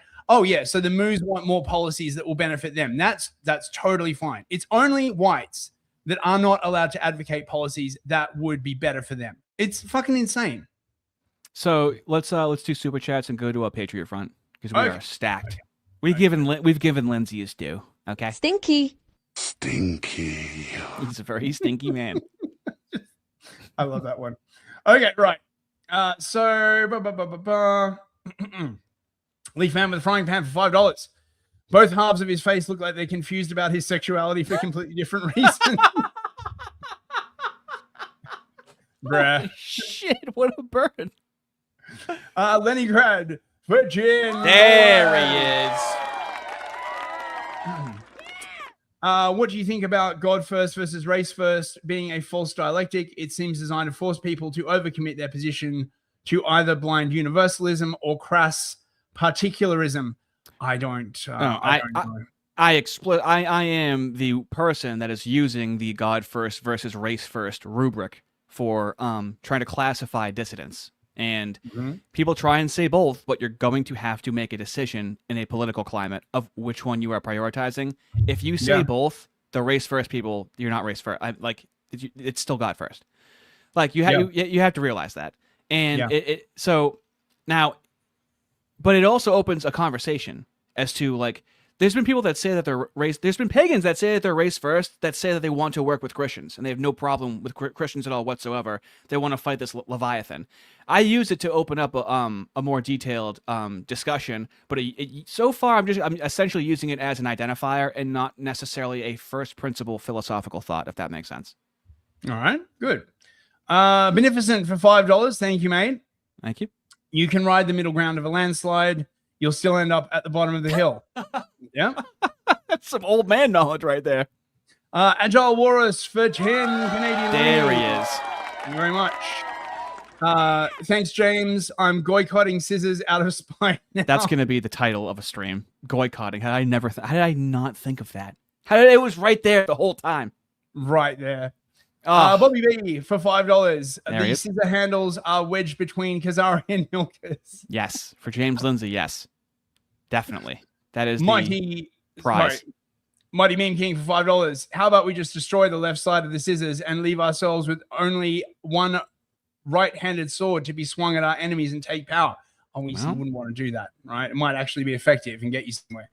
Yeah. Just both sides are radical, so don't use the scissors and wait for somebody else to grab the scissors and stab you with them. Yeah, a migrant, exactly. A migrant, possibly. Yeah, indeed. That's very European of you to say that, mate. See, we'll make a European out of you yet. Leningrad for $5. Liberals are about to unironically say that right-wing speech is violence. Yeah. About to. Yeah, literally. Yeah, that's a very good prediction, Leningrad. Yeah, they're about to say that in the UK and about to say that in Australia and about to say that in Canada, right? They're on the verge of saying that. No, but in the US, that Right. would be an interesting development. James Lindsay's hands. Oh, good to see you, Mr. Hands. There he is. For $5, don't run while wielding tenuous metaphor. He does hurt himself with those metaphors. He does coin the giant death butterfly, let's not forget. Jam for $10. Thank you, man. Jammy baby. Could God make a pair of scissors so kosher that Moose can wield them on the holy day? Checkmate, woke right. Dude, well, we're gonna hear a conversation with a rabbi. Not too far from now. See, that's a big brain thought there. Killer bunnies for $5. Thank you, mate. Thank you. Scissors are like a death butterfly. Move out of alignment, and the cookie crumbles like a house of cards in a glass half full. Fucking dude, I swear the analogies and the metaphors that they use to obfuscate making an actual point really does sound like that if you listen to it enough, like me. Beneficent for another $5. Thank you, mate. Thank you. From a legal perspective, the Tyler Robinson case is a circus.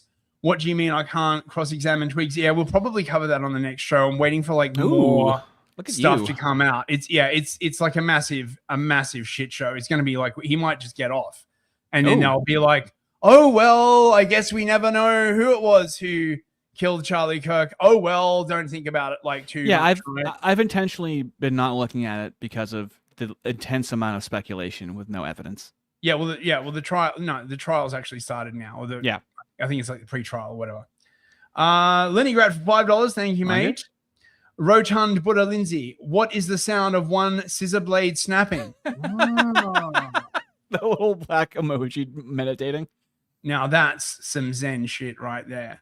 Oh yeah. Thank you very much. Deep Calm for $10. Going deep, baby. I love it when a gay man who bought a child and another guy who was in an open marriage lecture me on how I'm not being a good conservative. Yeah, what are they conserving? What does freedom mean? What does liberty mean? It's a liberty to do that. What I really, really love is when atheists lecture me on not being a good Christian. That's my favorite. You know what I mean? I love doing that to certain Christians. Okay, I would never do that to the fellas. All right, I practice my discernment as best as I can there. And Sunday Math for $5. Divide the white race category into America, European, South African, and California. Yeah, right. Like really, the commie whites are their own category. Nice. Okay, so I've got like just a couple of moo clips, and then we can go to the thing. Yeah, you're starting off the Patriot Front segment. Oh yeah. Okay. So just before we do this is yes, sir. Is fucking crazy. This is John Podhertz again. Just I don't know, man. That's what he looks like he's about to say. Do these people hear themselves? Honestly, I think it's amazing to be alive now. It's just nerve-wracking. Yeah. And there is this, as I say, this kind of sidelight question of why are you doing this to my people? Right. We never did anything to you. Oh, really? Yeah. Hold on. You didn't know this? Jews have been kicked out of every country we've ever lived, and it's never been our own fault. To the point where they actually tried to get people to love them, and that also didn't work. Tried the love us thing for about 3,000 years. Didn't work. You know? Well, now they got to be inside. Now they're going to start being insufferable, apparently. So suddenly they are a people, right? Like, oh, you know, they're a collective. But when they do bad stuff, they're not a collective. I'm sorry, you're talking about a trans person, black leftist. I mean, oh, you're talking about the moose. Oh, okay, that's where they got it from. Movies, Irving Berlin, you know, like we did all this good stuff. You know, we wrote God Bless America and we did with the American musical, and, you know, Mel Brooks turned 100 this week. And like, what do we do to you? Leave us alone. Yes, because that is literally the entire history of the moose in America and the rest of the West. Irving Berlin and Mel Brooks. Like, what the? Oh, for the love of all that is holy. Right. Leave us the hell alone and leave our little country alone over there. Like, they sat there, they had no money. Now they're the 22nd richest country on earth. They're giving everybody ways and, you know, cable set-top boxes and I don't know whatever the hell else they're doing. Ways. Just let us be. All right, gentlemen, we will leave it there. I didn't expect, my upbeat note was not that the Jews gave you ways, but Waze is the greatest thing ever. I know, but John, the Waze. Do you know idea. when Waze was sold to Google? Do you know?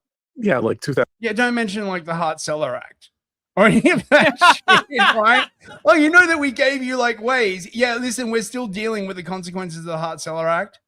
Now this sort of I don't know what you call this, right?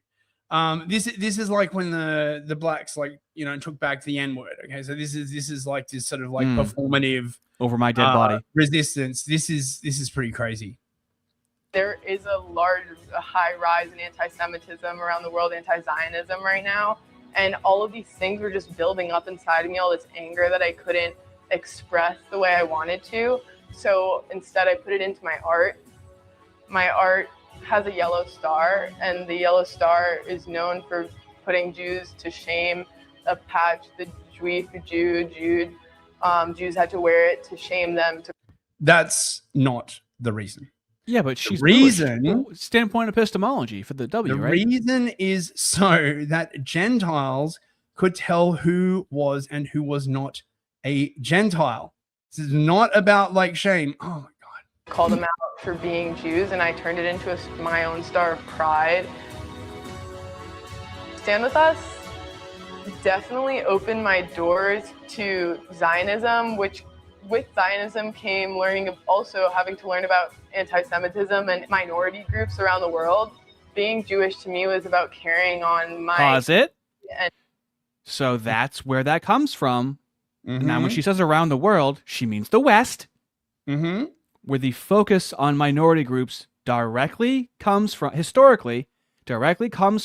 the moose. This is why people bring up the moose, because that is the progenation of these sick ideologies across the West that specifically go against whites and Christians.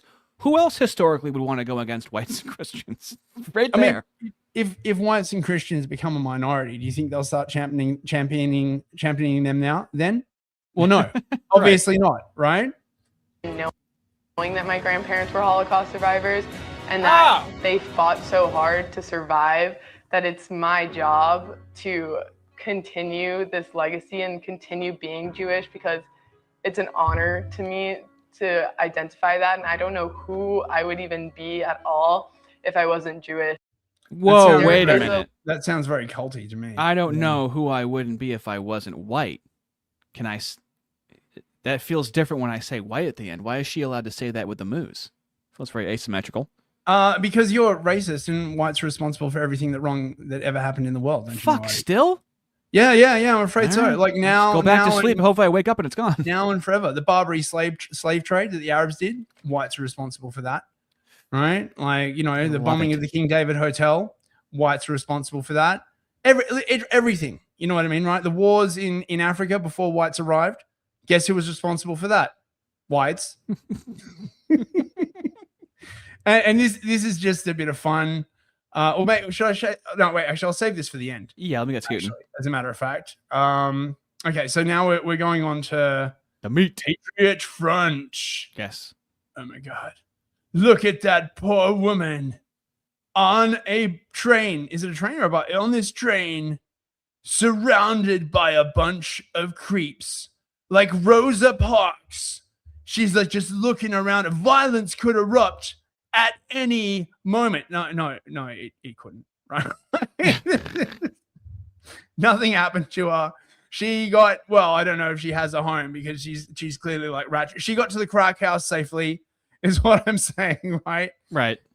Oh my God. Now, clearly, you see what they're trying to go for with this photo, right? Like this is supposed to, wait, do we have the original Rosa Parks photo? Hang on. No. Wait. Hang on. I want to see if I can like find like the original photo of like Rosa Parks. Yeah, wasn't there like a famous photo of her on the bus with all the crackers? Yeah, here it is. Something like that. The enigma photo. Come on. You got it. Here you go. Rosa Parks. Wow. Look at she's sitting on the bus. Elegant. Refined.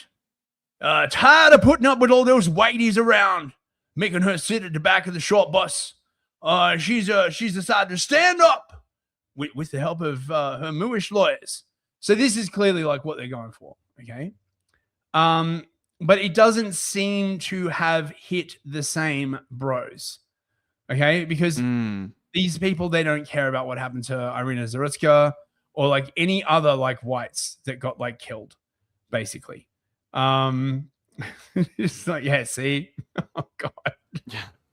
Oh. Yeah. Oh my God. Actually, this guy's a good follow as well. Vox Oculi. We'd recommend giving him a follow too. That is a woman. Oh, well, whatever.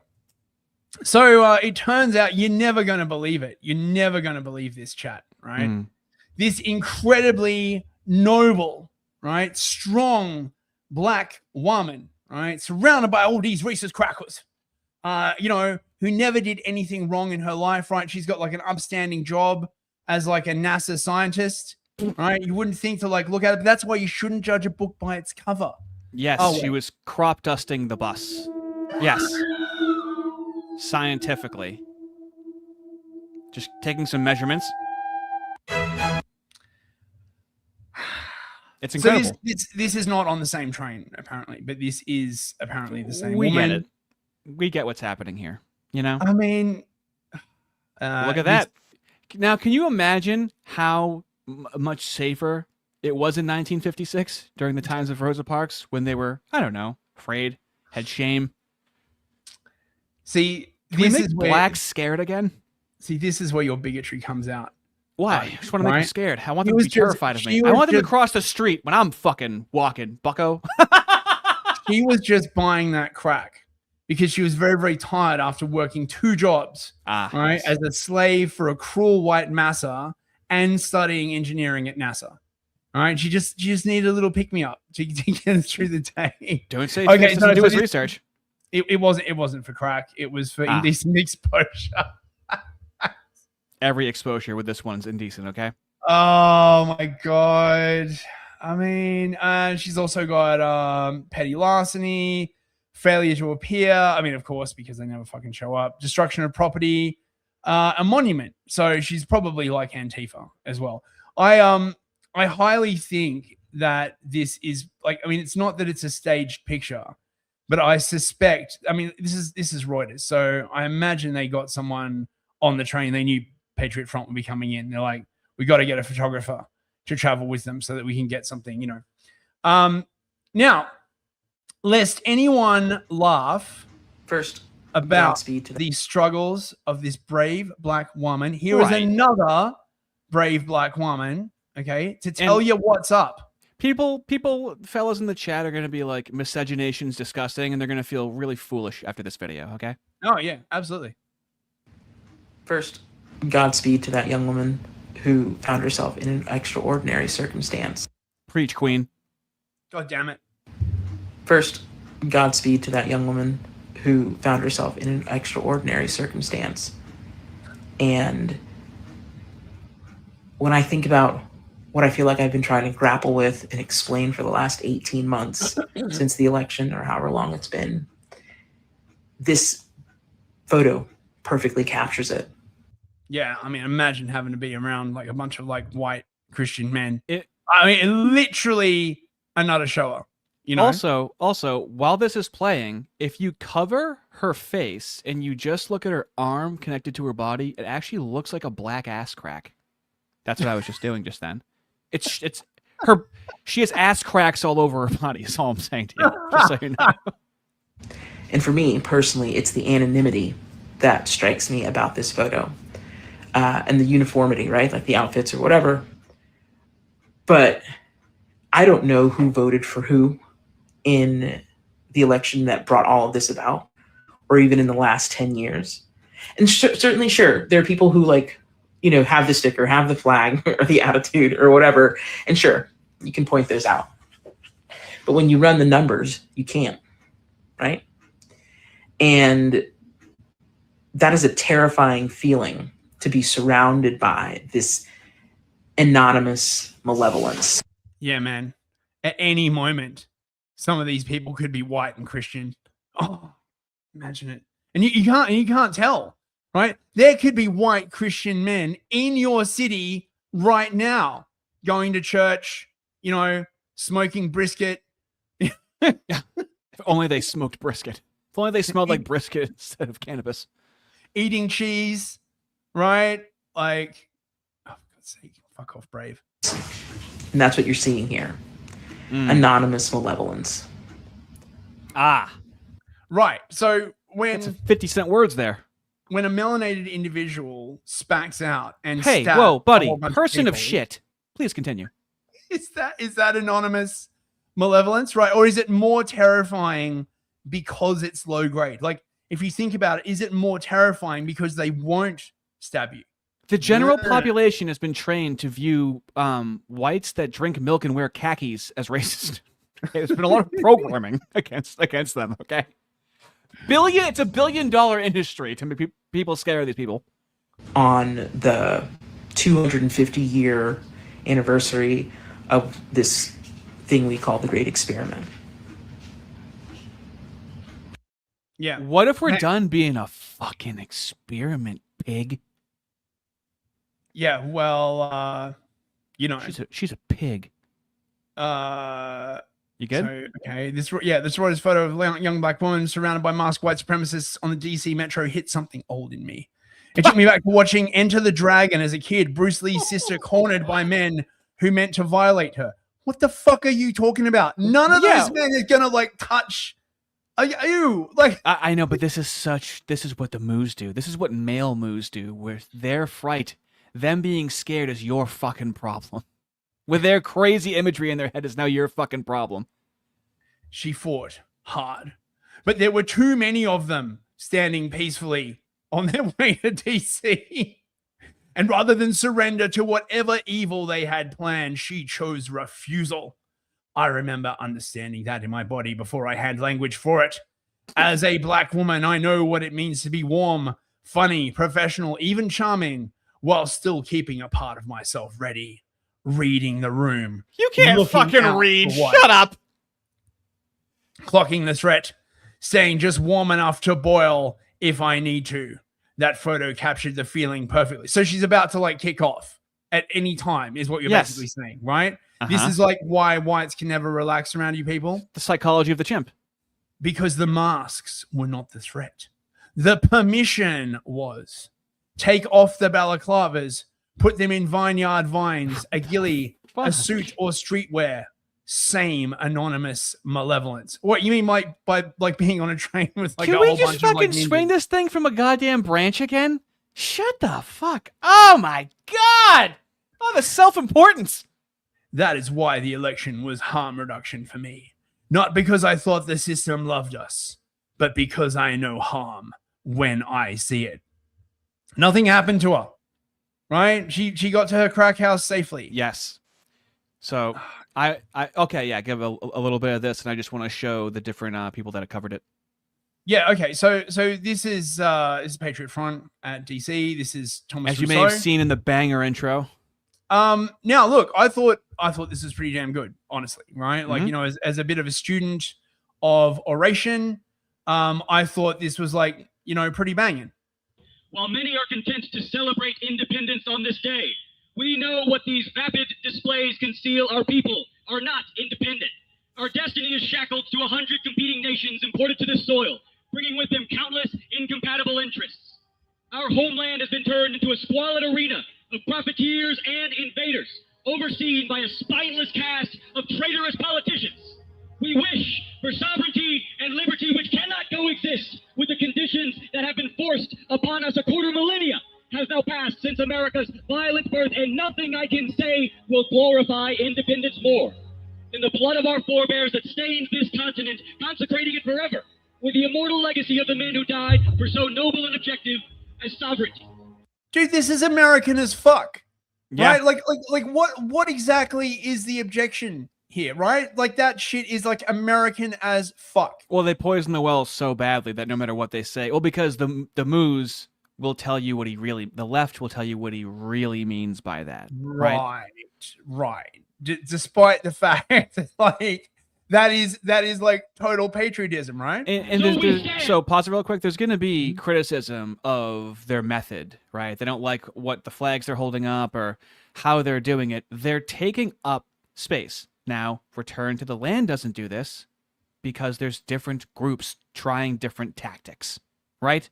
Right. And so this is another tactic, and this is what they do, and what Return to the Land does is two different things, okay? But they take up space. Remember during COVID how there was too many people to arrest? They're showing up with 400 people. Yes, they have a presence. They're taking up space. That's the point of this. The blacks say that. The blacks and the queers, they say that all the time. You have to take up space, right? You will not ignore us. Like we are here, all this like crap. Look, there's even an Anglo flag. Yes. In the middle. Aw. Multiple points of representation. I feel included, bros. Oh, that's nice. Don't forget your Anglo brothers. On the turning of an age, in the making or breaking of our nation's destiny, and we must ask ourselves, under the watchful gaze of history, what is to be done? So dire is our circumstance, so extreme is our condition of peril, that the only way to secure our existence is to become all that we aspire to be. A defeated people was cast into this pit of a century yet a nation. You know what this is? This is white bloc, right? Ooh. It's like you're basically taking like the black bloc tactics of Antifa, right? The anonymous and stuff, anonymity and stuff, but you're not like breaking shit and setting anything on fire, right? You're just like, you know, no one's a. Well, they're doing things very legally. Yeah. So they're making sure they're doing everything legally, but with a bunch of people. But that's what people are missing. They're like, yeah, but like think of how it looks, and it's like, okay, they're taking up space. Like the low level of criticism, the left gets to block traffic and set buildings on fire, and it's called a demonstration, motherfucker. Okay, can you fucking lay off the whites that are but they're in a uniform. Okay, they're looking presentable. Yeah, but they're hiding their faces. Brian Krasenstein was trying to find out who they are to fucking dox them. There's like. It's like it's not even like a conversation. It's like a level 1 answer that these people haven't even like thought about to these fucking criticisms. It's just crazy. Whenever like whites like gather together in any way, shape, or form, and they're like, "Listen, we're really pissed off." They're like, "Oh my god, oh my god, oh my god." Nobody's. But they're also they're cutting political propaganda, which we need in this sphere. Like it's like well produced. Like you're seeing it maybe like pixelated on here. It's well produced. There's like slow motion scenes and whatnot. They're cutting together edits. It's very from a propaganda standpoint, very effective. And it's advocating for me. So I like it. Yep. Exalted above all the rest, we'll climb out of it. This is our task. Our national independence was seized by a natural aristocracy of our people, by the best of our Anglo-Saxon blood, waging war against tyranny to restore their ancient rights, not solely for themselves, but to bequeath it to their people and their posterity beyond that. Now, regime after regime, tainted with corruption, has wrestled this sovereignty away piece by piece and placed it in the hands of the few and the poor, and our liberty as Americans is squandered upon the unassimilable masses. They know not how to use it. And we are done. Pause it. To teach them well the state. The unassimilable masses. He's not reading this, dude. He's like off the top of the dome. Unassimilable masses is tough for me to say. off the dome like that, he must be in the shower, and they're like, dude, there he goes again, just yelling this in the fucking shower every morning. Ah, there he goes again. Here Tommy goes again, spouting it off. People who can speak like off the dome like that are really quite rare. And they're really, I mean, yeah, no wonder he's getting like a lot of shit. He's a very effective speaker. Oh yeah, it's not allowed. Dude, hold on. Actually, well, I'll find it. Keep playing this. Okay. And countless fortunes attempting to educate and civilize our ethnic replacements, true Americans have been not merely left behind, but subjected to endless abuse, unbefitting the heirs of this continent. He's right. Like where's the lie? No lies detected. Like, are you seriously going to say that the white inhabitants of America have not endured indignity after indignity at this point? Like, what literally is your argument is like they should just lay down and shut the fuck up. But dude, he was on the PBD podcast 2 years ago. It has 766,000 views. He's suppressed. People act like they're like a shadowy organization. They have OPSEC. Yes, they're going to be infiltrated. There probably has been Fed infiltration. Are you kidding me? Oh yeah. Yes, they have their hands in all sorts of stuff in this country. But he's been on like popular shows. And like any of these questions have already been answered. By the way, I've got a clip from Patrick Bet David actually coming up in the stack. Okay.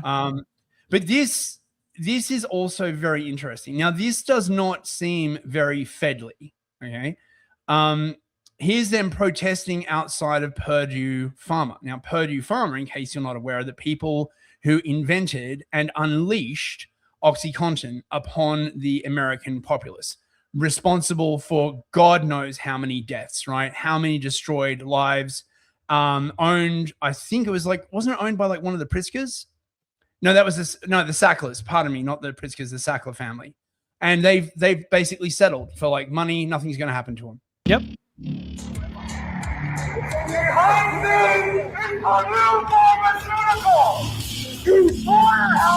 Where America's future is butchered for profit, where rapacious vipers inject their venom into America's bloodstream with total impunity.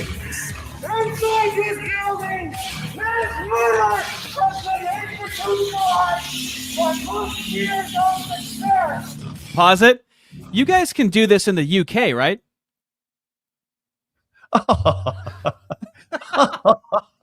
Oh, you love to joke at me. So but I want people in my country to understand this about what cannot be done across the West and why, even if you don't agree with a tactic, you have to understand that this is the last place where a lot of these tactics in terms of expression and legal protections can be done in the world across the West.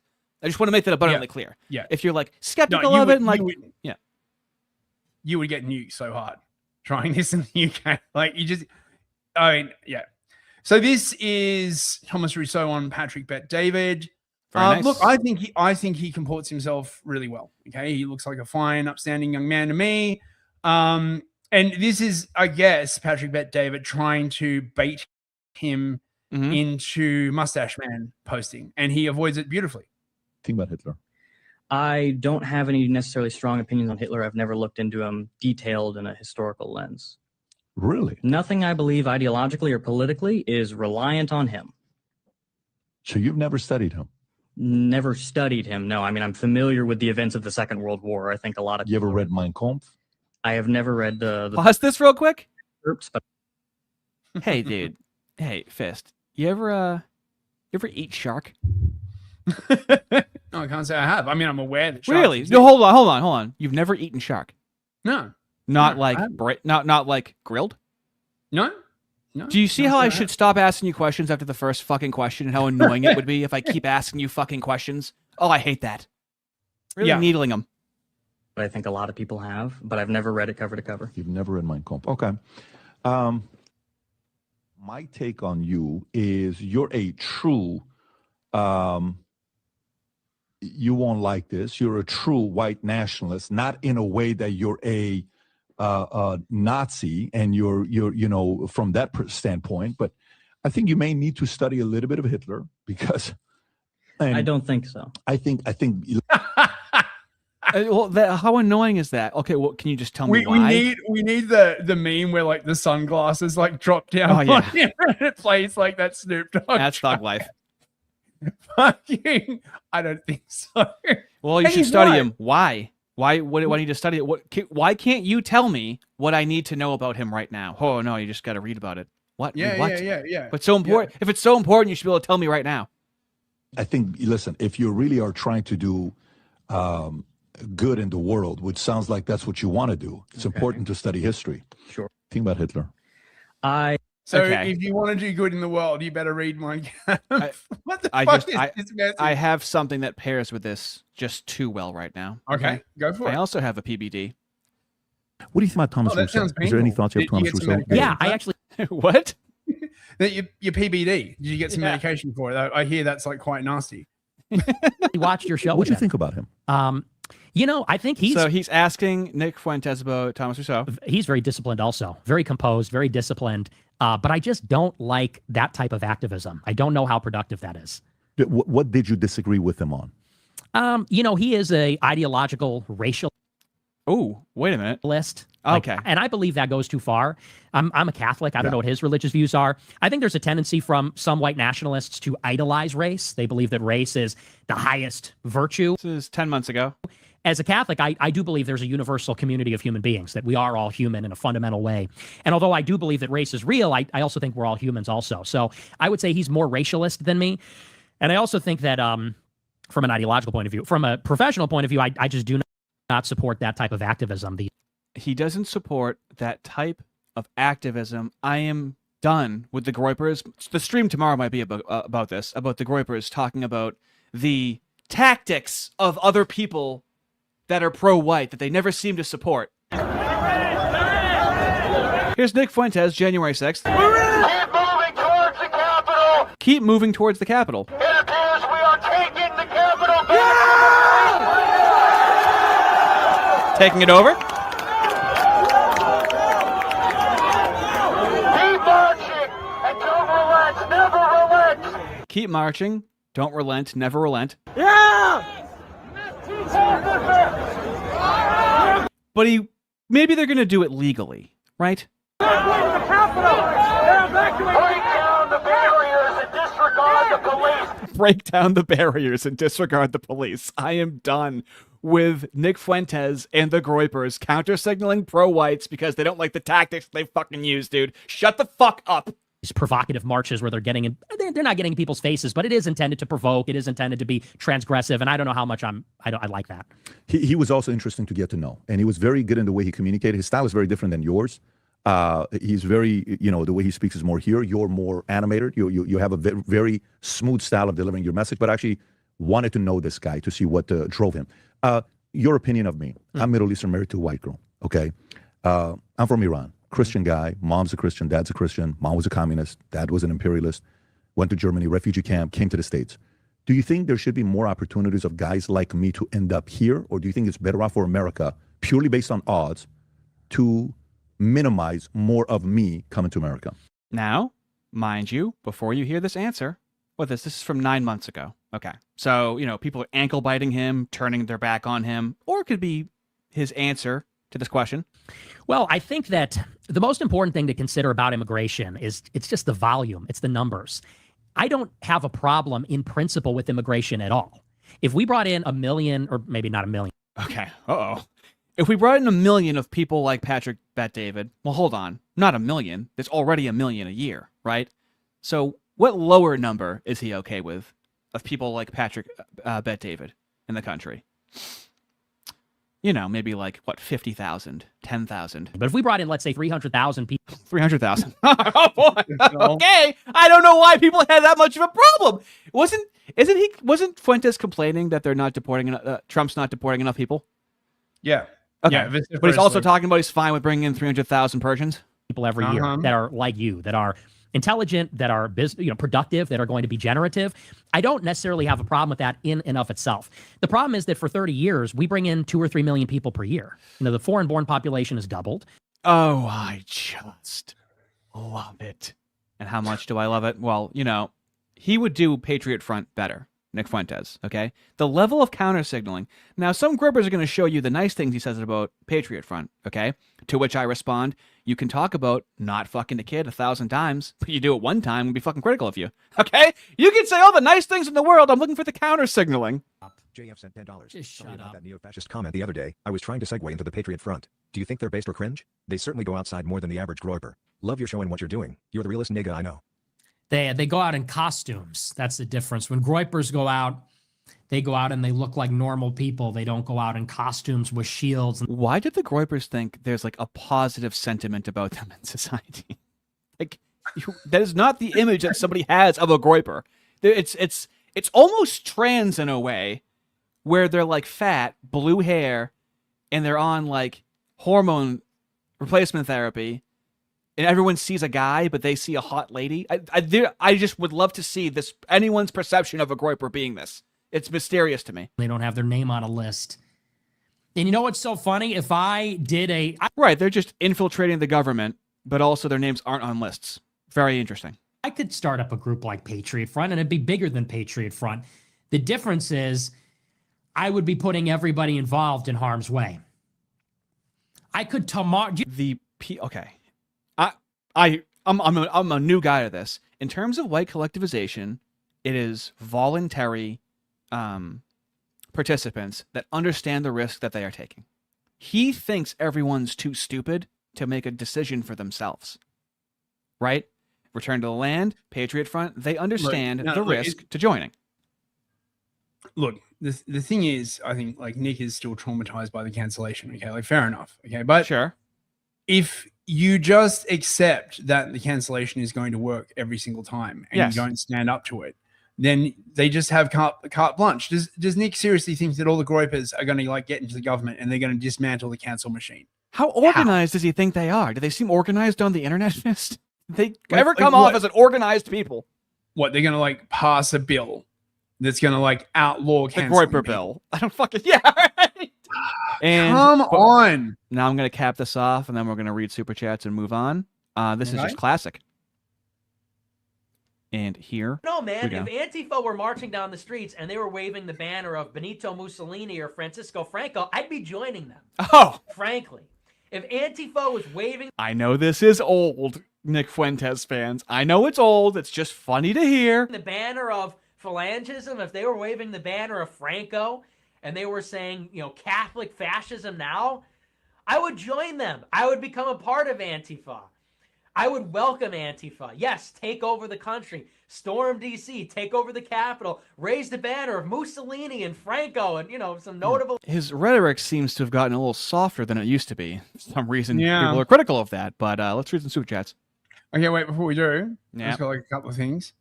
So there have been widespread calls to dox everyone in Patriot Front. Naturally. From Data Republican, who was like doing like a bunch of like good work on exposing NGOs and all that kind of other stuff. But because she's Mooish, of course, anyone who expresses any kind of like white identity, they have to go down every single time, right? They Mhm. just can't. They can't. Apparently, one of their membership lists has been leaked, but they only have pseudonyms. So I don't know whether this has actually got real names in it or not. So Mhm. this is quite interesting. Yeah, and that's it. And then They're I've, constantly targeting them to try and find out who they are. And it's like, haha, you're wearing a mask.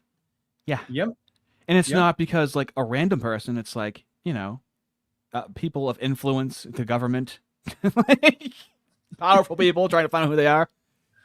Okay, super chats. Yes, New sir. GM for $5. Thank you, Nuge. Rocking everywhere. So you're telling me you made the symbol of your people the symbol of the chief sin? I'm just saying I didn't say it wasn't me. Theodore McCarthy for $5. Just imagine if Rosa Parks had been outed as an activist within 24 hours of her arrest. This Well, is why I love the internet. Yeah. I have been. That's a really good point.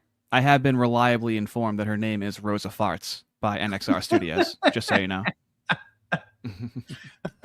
She made everyone else move to the back of the bus. You know what I'm saying? I knew there was something swirling around in there. Mighty Meme King for $10. Mate.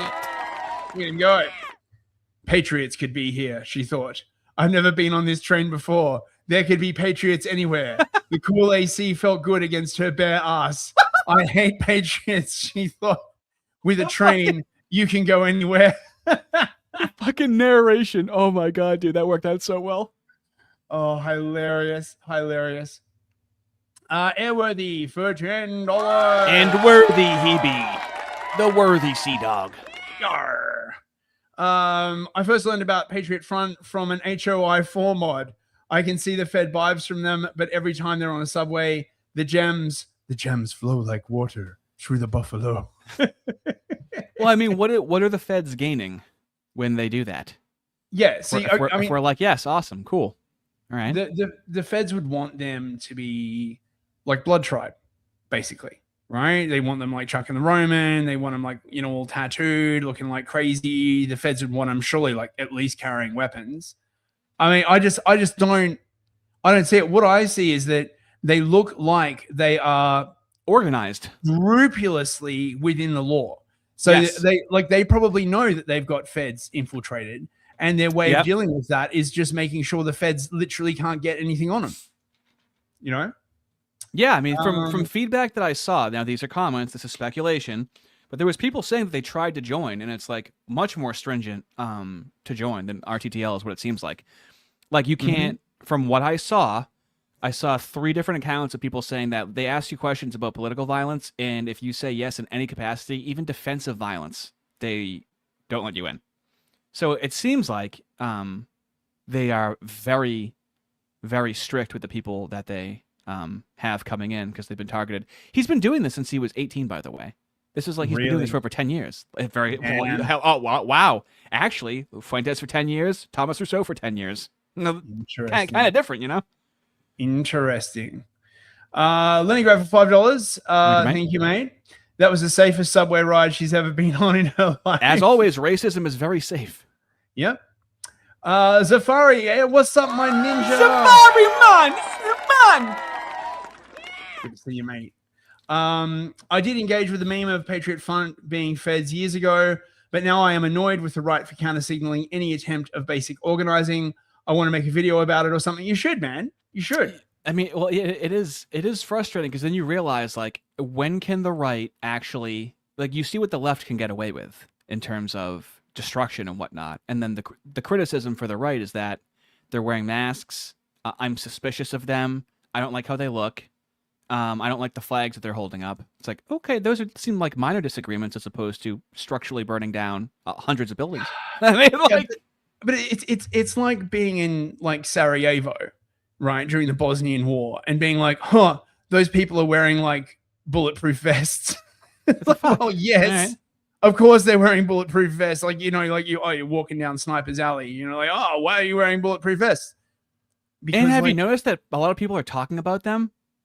Mm-hmm. And it's people like Joel Webbin, Owen Schroyer's defending them, like more dissident but still more normie people are defending them. Of course, except for Nick Fuentes every fucking time. Yeah, of course. Everyone, it's people more milquetoast than him defending these dissident right things, except for Nick Fuentes. It's incredible.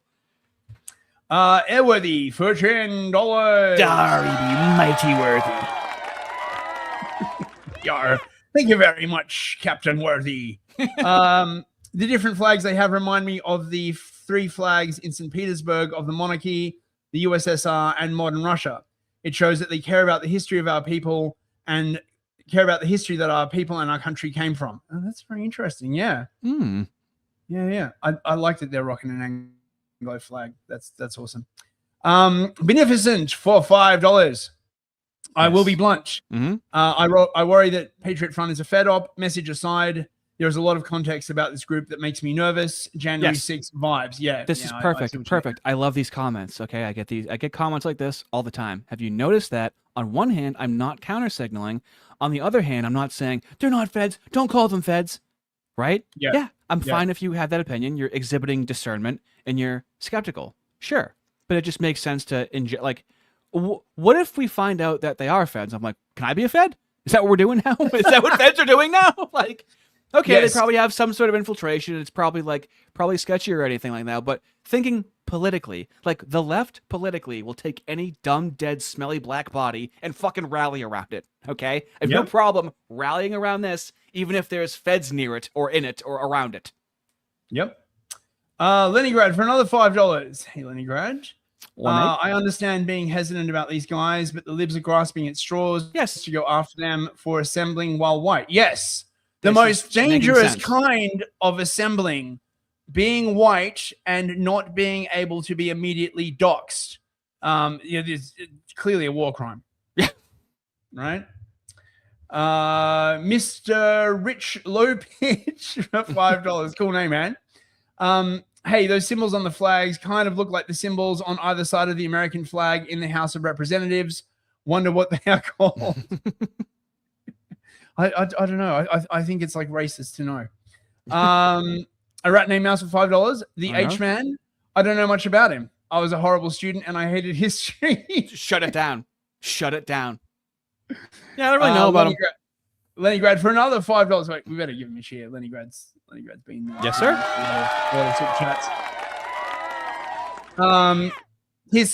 Well, I don't like that. It's not very nice. A groiper or a woman. Dude, it's old, but it's every single time. It's every time. I'm actually thinking, I'm pretty sure he counter-signaled Shiloh Hendricks, Chud, Return to the Land, and Patriot Front. And by counter-signal, I mean explicitly telling you to not support them.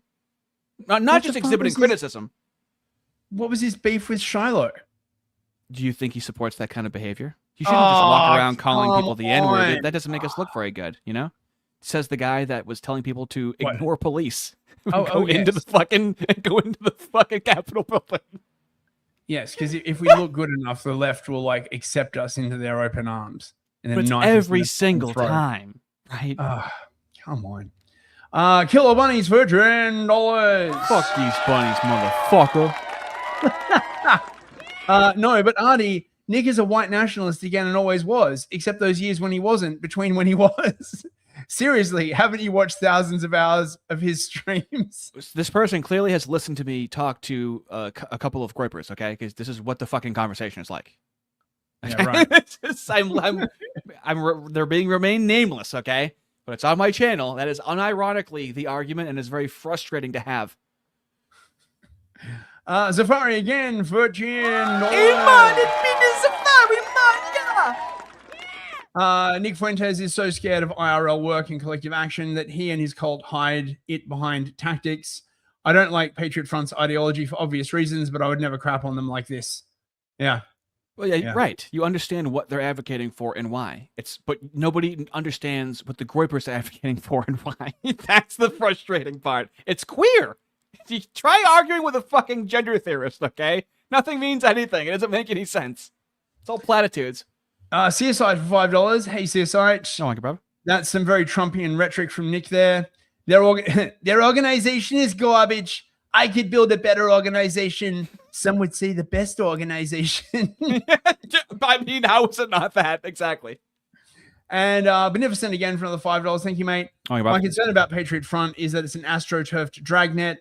Remember, the surveillance state is the end goal. Yeah, but if you don't do anything, it's over before it even began. Sure. Right?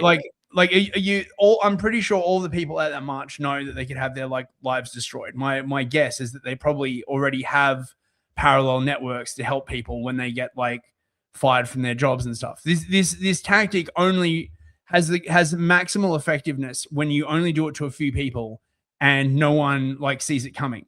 Once it becomes a regular part of the scenery, people they know what's coming. Also, the only alternative is inaction.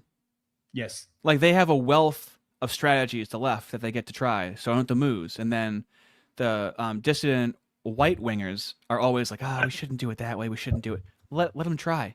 Let them try the tactic. Okay. Well, how is it harming you individually? They're the ones risking it. And all you have to do is go, oh, look at that. Fighting for the country. Awesome. Terrific. Yeah. Okay. Super chat's achieved. Terrific. Let's it's hop time in. to move on to Yosef. This is so fucking crazy. It's horrific. Here we go. Gavin is going to, he's goy beamed. He's still goy beamed. Bless his heart. I'm kind of seen as a by the They're a radical. loving group. Christianity. Whoa, hey, come on now. Things got a life of its own over here. I'm being watched.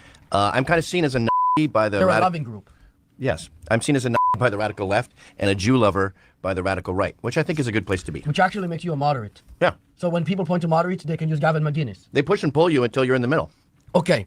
Now this is a little bit interesting because he's actually pro-Israel, as he just claimed. Are you going to enjoy the burger? It's a lot of patties. It's like he's a triple Whopper. I got as much non-kosher meat as the rabbis. They have 9 patties in total. That seems like a fuck you to them. No, it's actually because in case they wanted to break the kosher for the first time, they have a huge offering.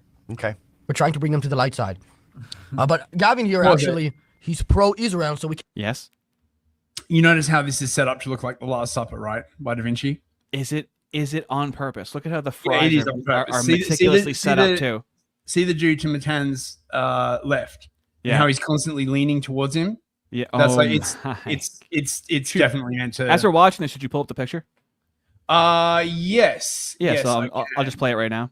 Okay. Can't really get into that debate because obviously you guys are as well. So maybe we'll start off with him being a Christian. You believe Jesus right now is burning in shit, right? Not necessarily.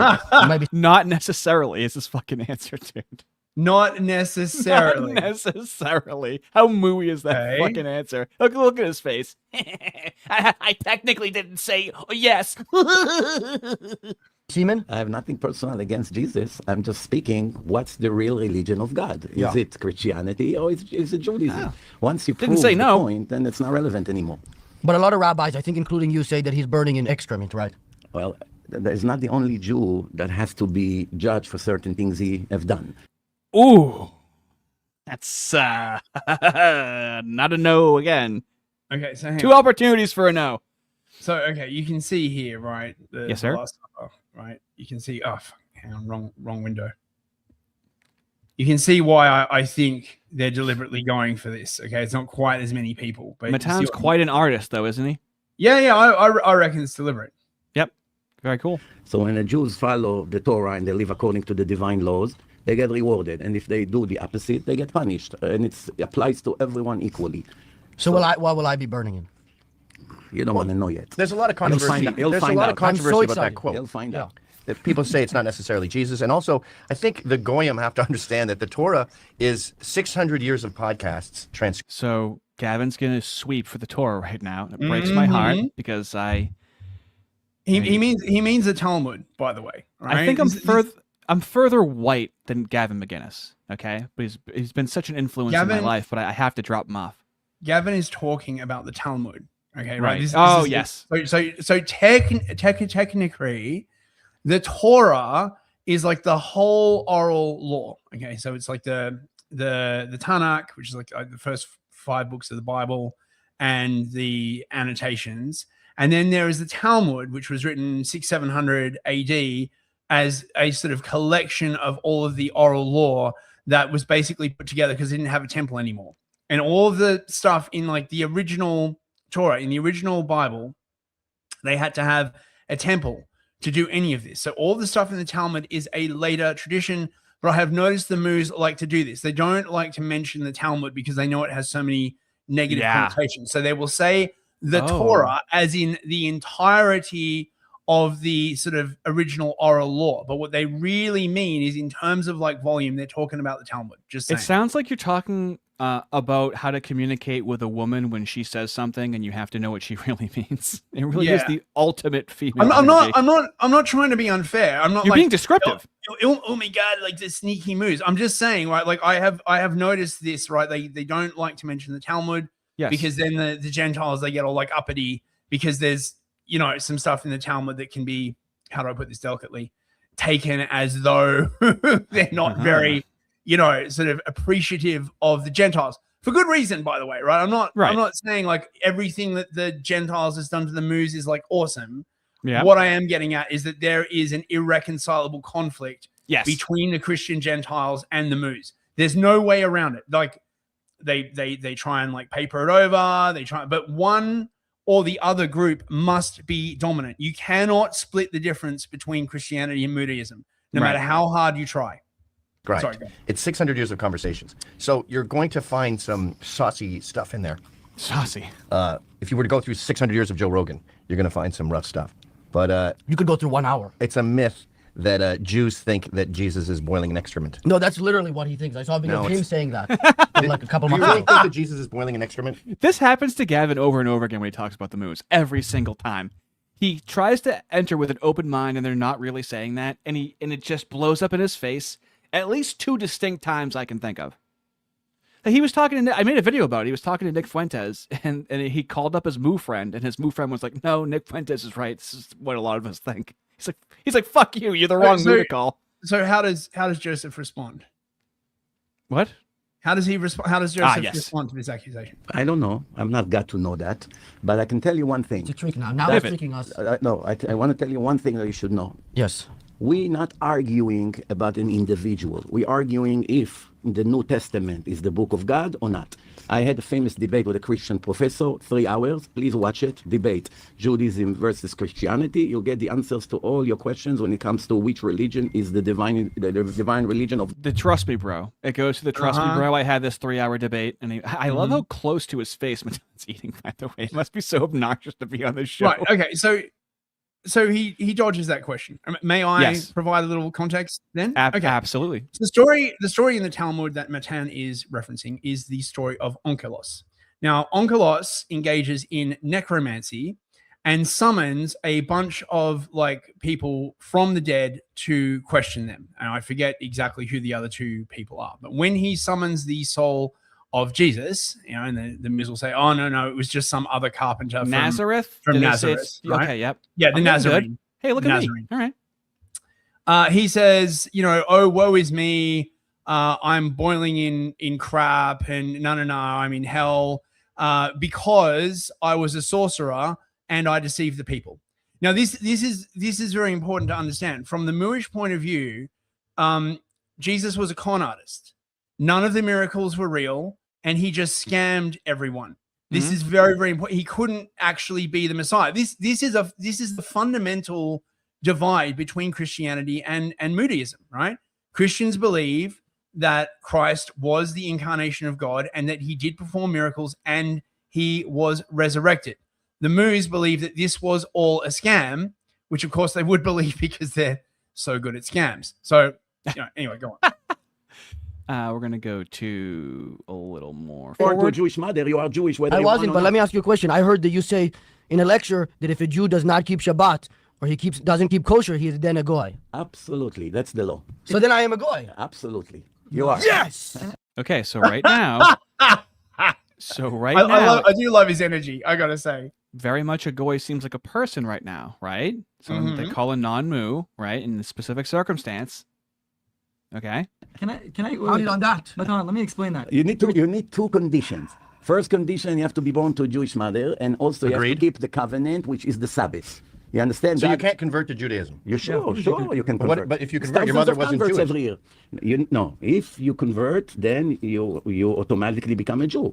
But the Gentiles don't have an obligation to convert. They can be righteous Gentile, keep the 7 laws of Noah, and they go to heaven. That doesn't sound as much fun, a righteous Gentile. Why? It's fantastic. All you have to do is not to be an idol worshiper, not to murder, not to steal, not to eat animals unless they dead first, obey the law of the land. And do I have to keep only those laws? To love God? No, you have. But I'm a goy. You have 613 commandments. But you said I'm a goy right now. Can I explain? No, let me explain to you what does it mean. There are 2 drivers. One of them has a license. One of them is One David. of them never got a license. One of them never got a license. Gavin McInnes has a DUI and an ankle bracelet on. Got a DUI at 60. So that was the joke that he made against Gavin because he doesn't have a license right now. Kind of a loser move, I'd agree. The one that have a license got suspended now. Both of them are not allowed to Can we drive. use a different analogy? Well, I'm just This is a little offensive. Just sensitive to me. to you? Because I have my license suspended. All right, so let's choose a It's different. politically You might go to incorrect. jail for even showing up. It's haram. You're committing haram. Got it. So let's. So they don't believe in that. Let's give a different example. All right. I'm just kidding. You can have that You analogy. can have a green card in America, but if Trump wants to revoke it because you commit terrorism in America, he can throw you out of the country and take it away from So you. you're saying I'm basically a Jewish terrorist? You a terrorist on Jews. No, you're a Jew that right now, because you're violating and desecrating the covenant with God, which is the Sabbath, you are right now in a penalty. You lose your Jewish status, but you're still obligated to keep all the commandments, and you will be punished for every violation of the Torah from now until the rest of your life, unless you repent. And that's what's going to happen. That's ridiculous. I think I should be allowed to be a goy. I've been fighting for it all my life. Yeah, well, let me ask you a question. Okay. You believe in God? I would say so, but not on a maybe a deep level. I honestly don't think about it that much. We talk about it all the time. What are You keep bugging me about it on the phone, but that's maybe the extent of my process. Let me ask you, you see this cup? Do you think it was made by a random explosion or there is... I hate when people do this where you can see exactly where they're going and it's like, dude, can you speed this up? They love obfuscating like that. But Gavin wants to get to the moo myths. All right? Get to the bottom of these myths. Everyone already knew the commandments. The Oh, they already tribes. knew. They You already know what? knew it. I'd like to get into Jew myths at some point because getting into theism and creationism is tedious. We've all heard these arguments. That a wind blew through a garage and made a functioning Rolex. That's unlikely. So, for one of the myths is that Jews think they're better than everyone because they call themselves the chosen ones, and I would argue they are the chosen ones, but the choosing is to spread the word of God. And this hurts me so much. What about the Christians? Right, not the Christians. It's so excruciating, Gavin. Fucking for the love of God, dude. You used to be edgy. It's impossible to view you as edgy when you're doing that. So they're like the note keepers, the journalists, the storytellers. They're not chosen as in. Do you think he's better. going to disagree with you? We agree. Well, I guess I'm talking to everyone at home okay. who thinks chosen ones is something else. It's chosen to preserve and propagate the word of God. First of all, you're right 100%, but there is more to add to what you say. The Jews, to be chosen by God, it works both ways. When you are chosen, you have much bigger responsibilities and much more to do. Therefore, you are subject to bigger punishments. You see, if a Gentile is righteous, he's going to heaven of Gentiles. If he's wicked, he gets certain punishment based on how many violations he committed. Wait, we have a different heaven? Different heaven, Oh, yes. yeah. But The Gavin, how stupid Gavin is, dude. He doesn't do any research on this shit at all. Yes, He walks to rakes so many times. The Gentiles have a different, lesser heaven, right? Or if you take the view propounded by like Maimonides, they will be like the top tier of servants in the world, the actual worldly world. The house Negroes. They get to sleep indoors. Okay, so look, there's a video about. Oh, this now on I the went and did channel, it. Go ahead, right? Fest. Yeah. The world to come, if you're like interested. Okay. Sure.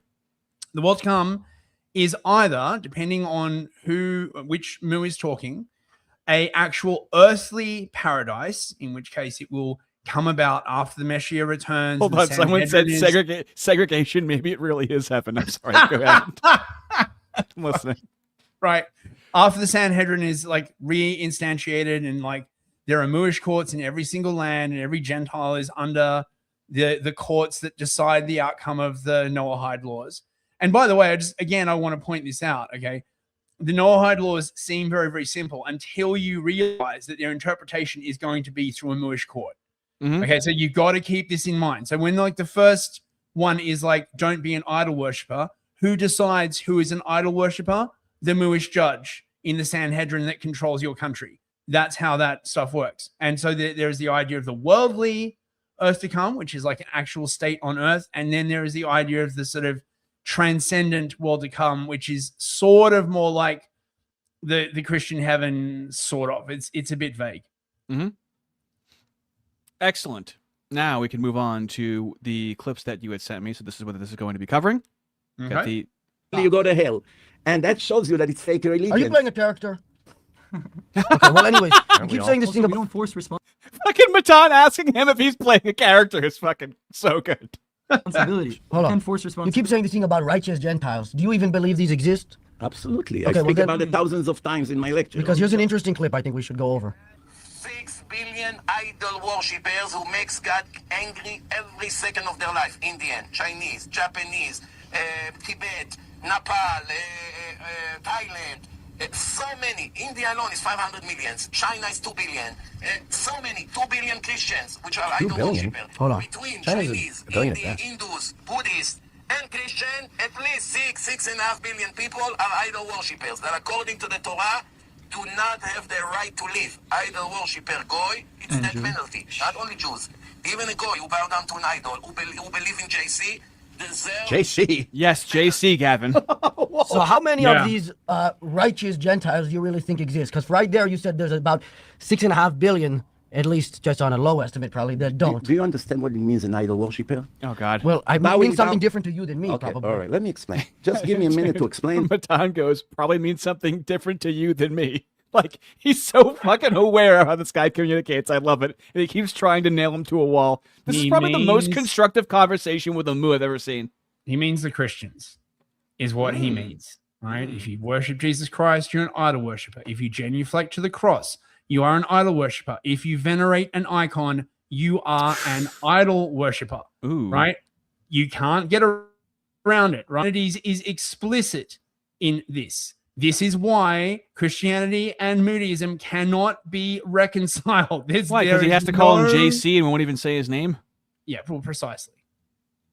Then everything will be clear. First of all, there's no difference whether a Jew is an idol worshipper or a Gentile is an idol worshipper, according to Are you the going to book- eat these? According, Can I have you one? can have everything. Thank you so much. According to the book of God, whether a Jew or a Gentile is worshiping anyone but God, Just drop such the as fry Son on of him. God, So the JC cow. is idol worship. I'm explaining. You I know, know, your answers are way too long, dude. No, You're no, no, hogging no, this no, whole thing. no, no. Once By the time you No, but your answers are way too long, dude. Fucking get to it. So Moo you is know not what- used you to know hearing what- that. Wait, pause it for that. You know what? Yes. Just right. Why isn't the Wailing Wall thing? Why isn't that idol worship? Right, like they're genuflecting to the wall, right? They're kissing the wall, they're like humping the wall, all this kind of like stuff. Well, They just, I fist, presume they just fist. get like a pass Who because decides what genuflecting is? Are they really worshiping it? Mhm, Now, mhm, now we mhm. would say that. I would love to hear what the fucking answer though. Oh, I would love to hear. That's good. That's really good. Finish what you're No, saying. but We already I'm getting forgot what annoyed we're talking because about. you just said worshiping Jesus You ask such an important means you're going to question, I hell. don't want to hear an answer. So, okay, so a Jew or a Gentile that worship anyone but the creator of the world, meaning Son of God, the cow, Buddha, or anything like that. For instance, Muslims, they don't worship anyone. Muhammad is the prophet, but it's not their God. So they are not Muslims, for instance, 2 billion Muslims almost, they are not idol worshippers. So not deserve to That's die. why I say 6 billion and not 8 billion. Why? Because the Pause Muslims, it. they are not idol worshippers. But They worship Muhammad. But no, Pause they it, don't. pause it. He's They saying just just say Yes. Now, this is very important for people to understand, Mhm. right? Islam is closer, much closer to Judaism than Christianity is. And Islam- Gavin found this out live. Islam- Talking to Moo and walked off the show. Islam is quite similar to Judaism in that it also has a crap load of like laws, right? So under Islam, there's like, like a way you brush your teeth. There's a way you like wipe your ass. There's like, I mean, way you fuck a 9-year-old. Yeah. not every Muslim is observant like that, but it is a thing, right? Which has led to many accusations that Islam was in fact birthed by the Moos as a way to counter Christianity. I don't know 100% if that was true. I'm not there, but one what I'm could saying intuit. is, Yeah. if you ever wonder why it is that the Moos, generally speaking, seem to be soft on the Muslims even when they're at war with them, that is why. Very nice. they made him a prophet. It's a false prophet. That's a different violation. But they're not worshiping With Muhammad. the same punishment? They're not worshiping But is it Muhammad. the same punishment? No, it's a different thing. But is it still death penalty? Listen, if you're a terrorist and you're a murderer and you want to kill children and women, that's a different kind of a sin. Is that all Muslims do you? Not all Muslims. I So never why said even that. mention that? That's what I'm I'm saying. not asking you about terrorists who want to kill women and children. right, but I'm We still- haven't got to I'm Israel still- yet. I can't believe you give Muslims a pass, they're not Christians. Listen, Matan, it has like a license to talk to people in a way that people don't normally talk to people in Man, such what- a direct way. What the fuck is up with Gavin? Like, has he suffered a He blow to breaks the my head heart. or something? Like No. this is like the third or fourth debate I've seen, right? I Where know. he's like around Moose, they tell him to his face I know. that they think he's a heretic, right? And that he's like going to burn in hell for being a Christian. And he's just like, oh, I know, oh, but well. what kind of Christian is Gavin McInnes? He's yeah, good you know, question. not a very strong Christian, I assume. I guess. Strange bedfellows. Wait, I'm still answering. He just told you to shut up. I'm still answering the video you played. So there's no. You haven't answered it at all. So there's no discrimination. Whether Jew is an idol worshiper or a I didn't say you were being discriminatory. I said that you don't even really believe in these righteous Gentiles. You just said there's 6.5 billion that deserve to die, and the rest 2 billion are Muslims, which you obviously don't believe are righteous Gentiles. Let me ask you a question. What do you think? I sit and make up laws? I read exactly what's written in the book of God, which Christians admit that is the word of God, and Muslims admit that is the word of God. And in the book of God, it say that if you worship anyone but me, it's in the 10 Commandments, by the way, in case you didn't know. Anyone who worship anyone but me is subject to a death penalty. Now, what do you? So what God do you want doesn't from me? want Christians worshiping His Son. Huh? God doesn't want Christians worshiping His Son, and God if they do, God doesn't we're going to have a hell. son. God So doesn't all have a Christians son. are going to hell for worshiping a false idol named God- Jesus Christ. You got to admit that's pretty fucking radical. First of Okay, there you go. You found your balls, Gavin. Okay, He's now we're nearly, getting he's somewhere. nearly there. He's nearly there. He'll fucking Listen, lose it. just look. Joseph like rambles on about this for like ages. So just let me like summarize. Oh, absolutely. Please.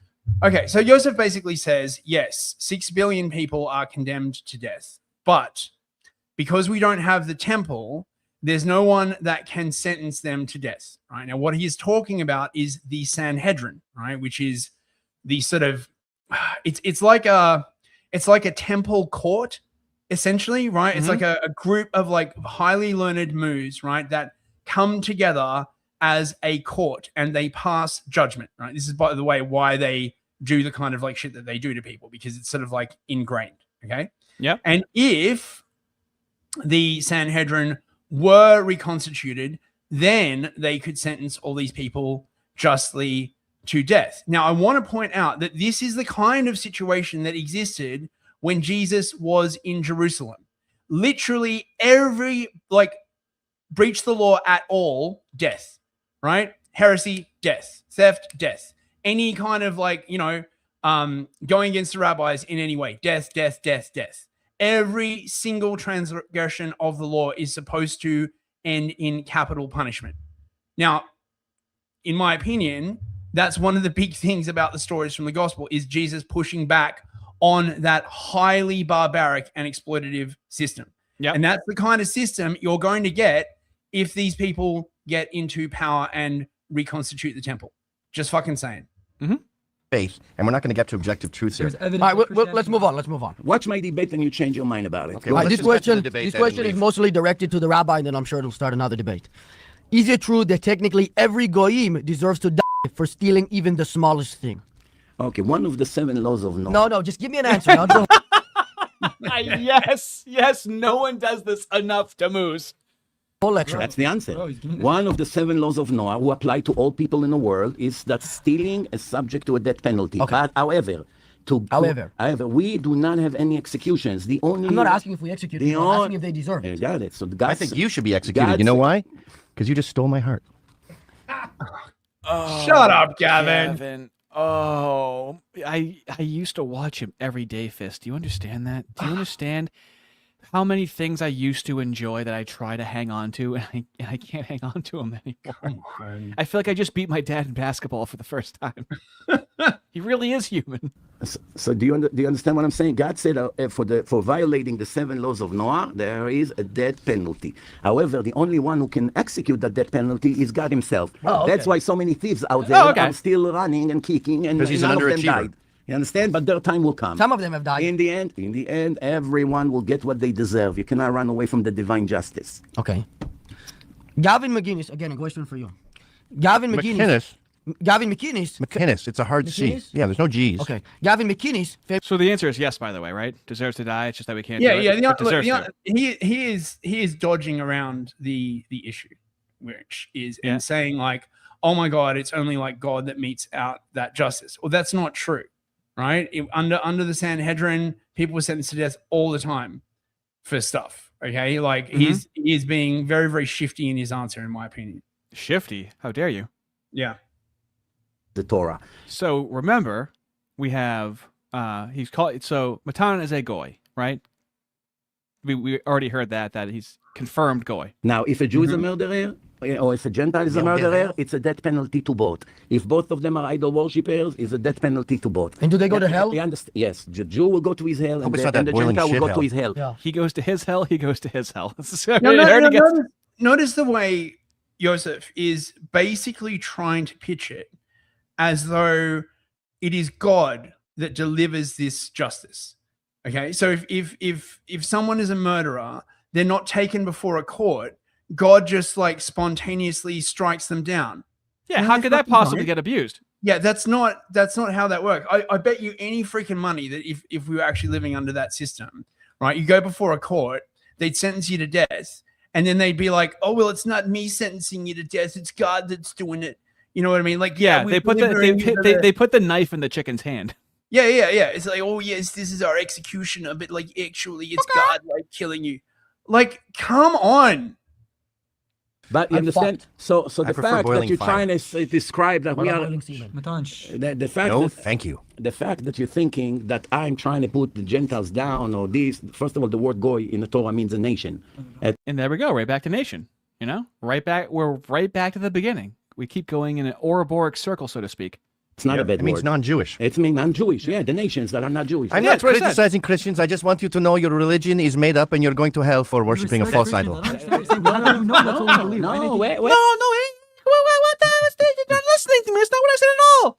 There you go, Gavin. Yes, let this be the last time that this has to happen to you, please. Disagreeing with something that you made up, which is not the book of God, doesn't mean I put you down or I have anything. No, you're personal against you. misinterpreting what God said. God said, worship me. I do. We have the original book. You came 1,300 You know what? years I'm starting to after regret our choosing book. you as the... So what does he mean by that? I keep hearing that their book is 1,300 years older than your book. No. Okay. No. So look, the Bible is the actual Bible, the Old Testament is the Septuagint. It is written in Greek. And then in about, it's quite late in the piece. I'm trying to get my dates right.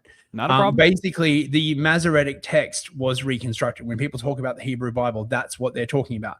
If you want more detail on this, listen to the Stone Choir episode, the Septuagint in Europe. Stone Choir, Hebrew, but they're spooky guys. They're Lutherans.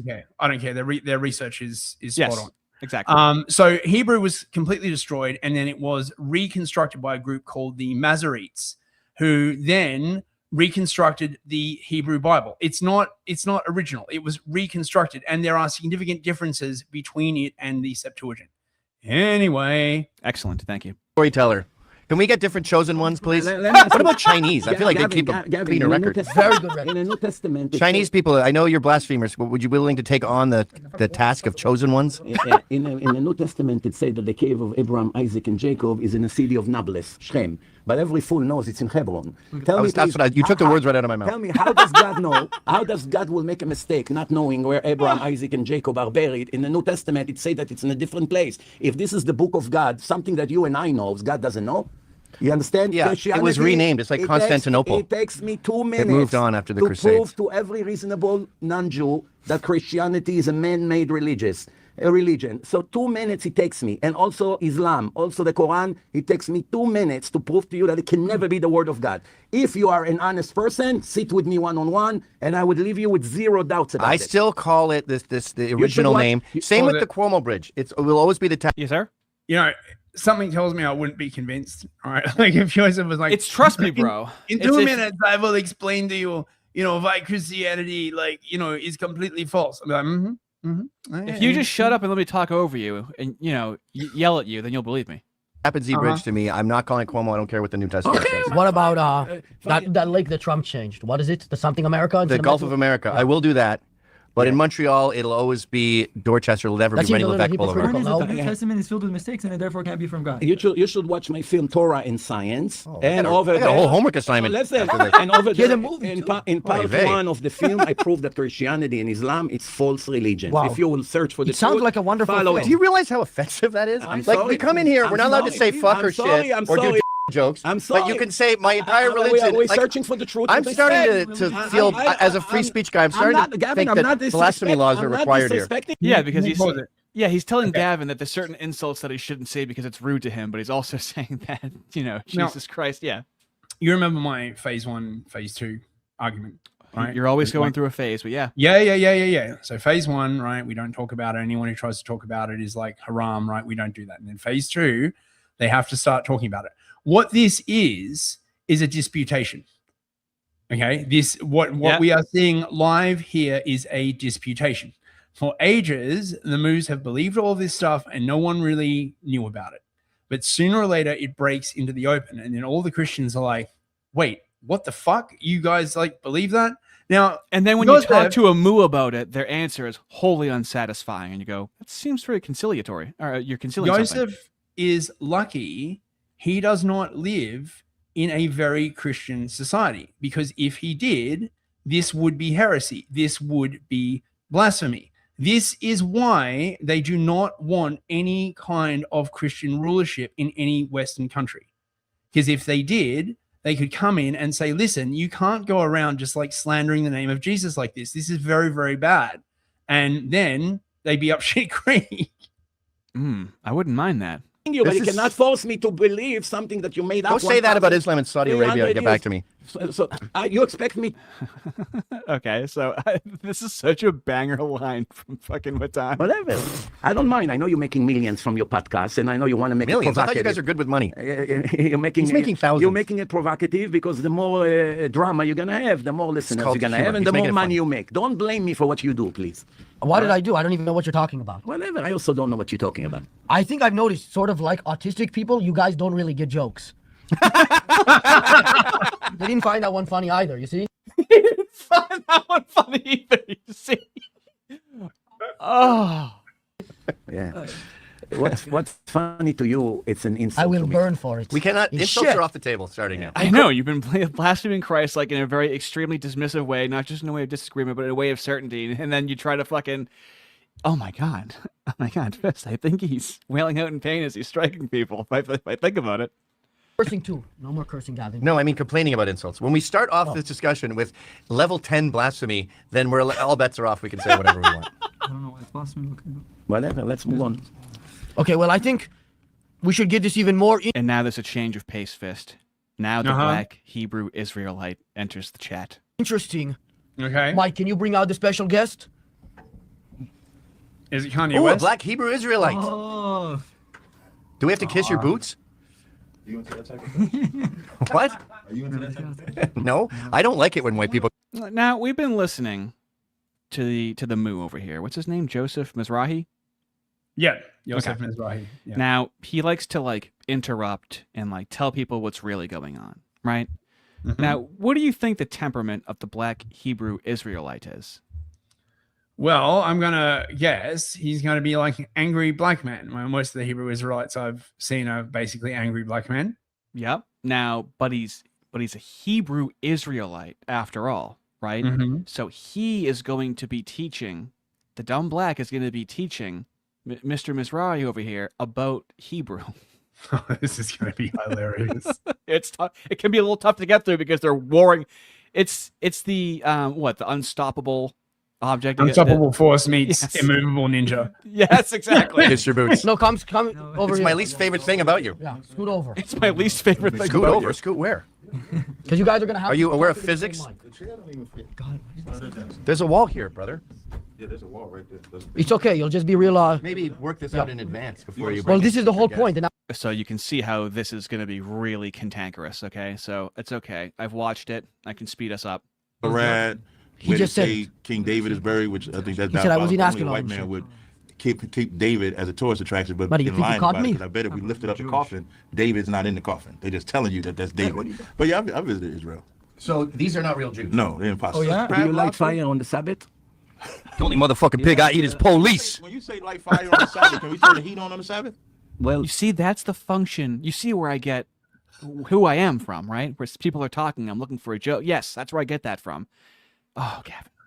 we're not So, turning do the we heat gotta on the freeze? Sabbath. Do we Before freeze Shabbat. on the Before Sabbath? Shabbat, We put it with So the why you time, ask with the me such a timer. stupid- We don't why touch you it ask on me the such Sabbath. a stupid Do question? you light the fire on the Sabbath? I ask If you. it's cold and that fire goes out, the fire But gets it's lit on written, the Sabbath. it's written in the book of God, which you're not denying. Exodus It's the book 34 of God. chapter. You should not create any You fire should not on kindle a a Sabbath. fire. Who now? You So- know what it means? And to you know kindle a what's the fire? punishment for that? Wait, hold up, wait. For let's walk lighting it. fire on a referred Sabbath? as an apple. Do you know what it means Yeah. to kindle a fire? Break that Light down. a Kindle fire. a fire. No, don't say light. Lo Says tevaru when you es read about a fire. It's not lighting the fire, it's kindling the fire. That's the original word that is the point of contention here. Okay?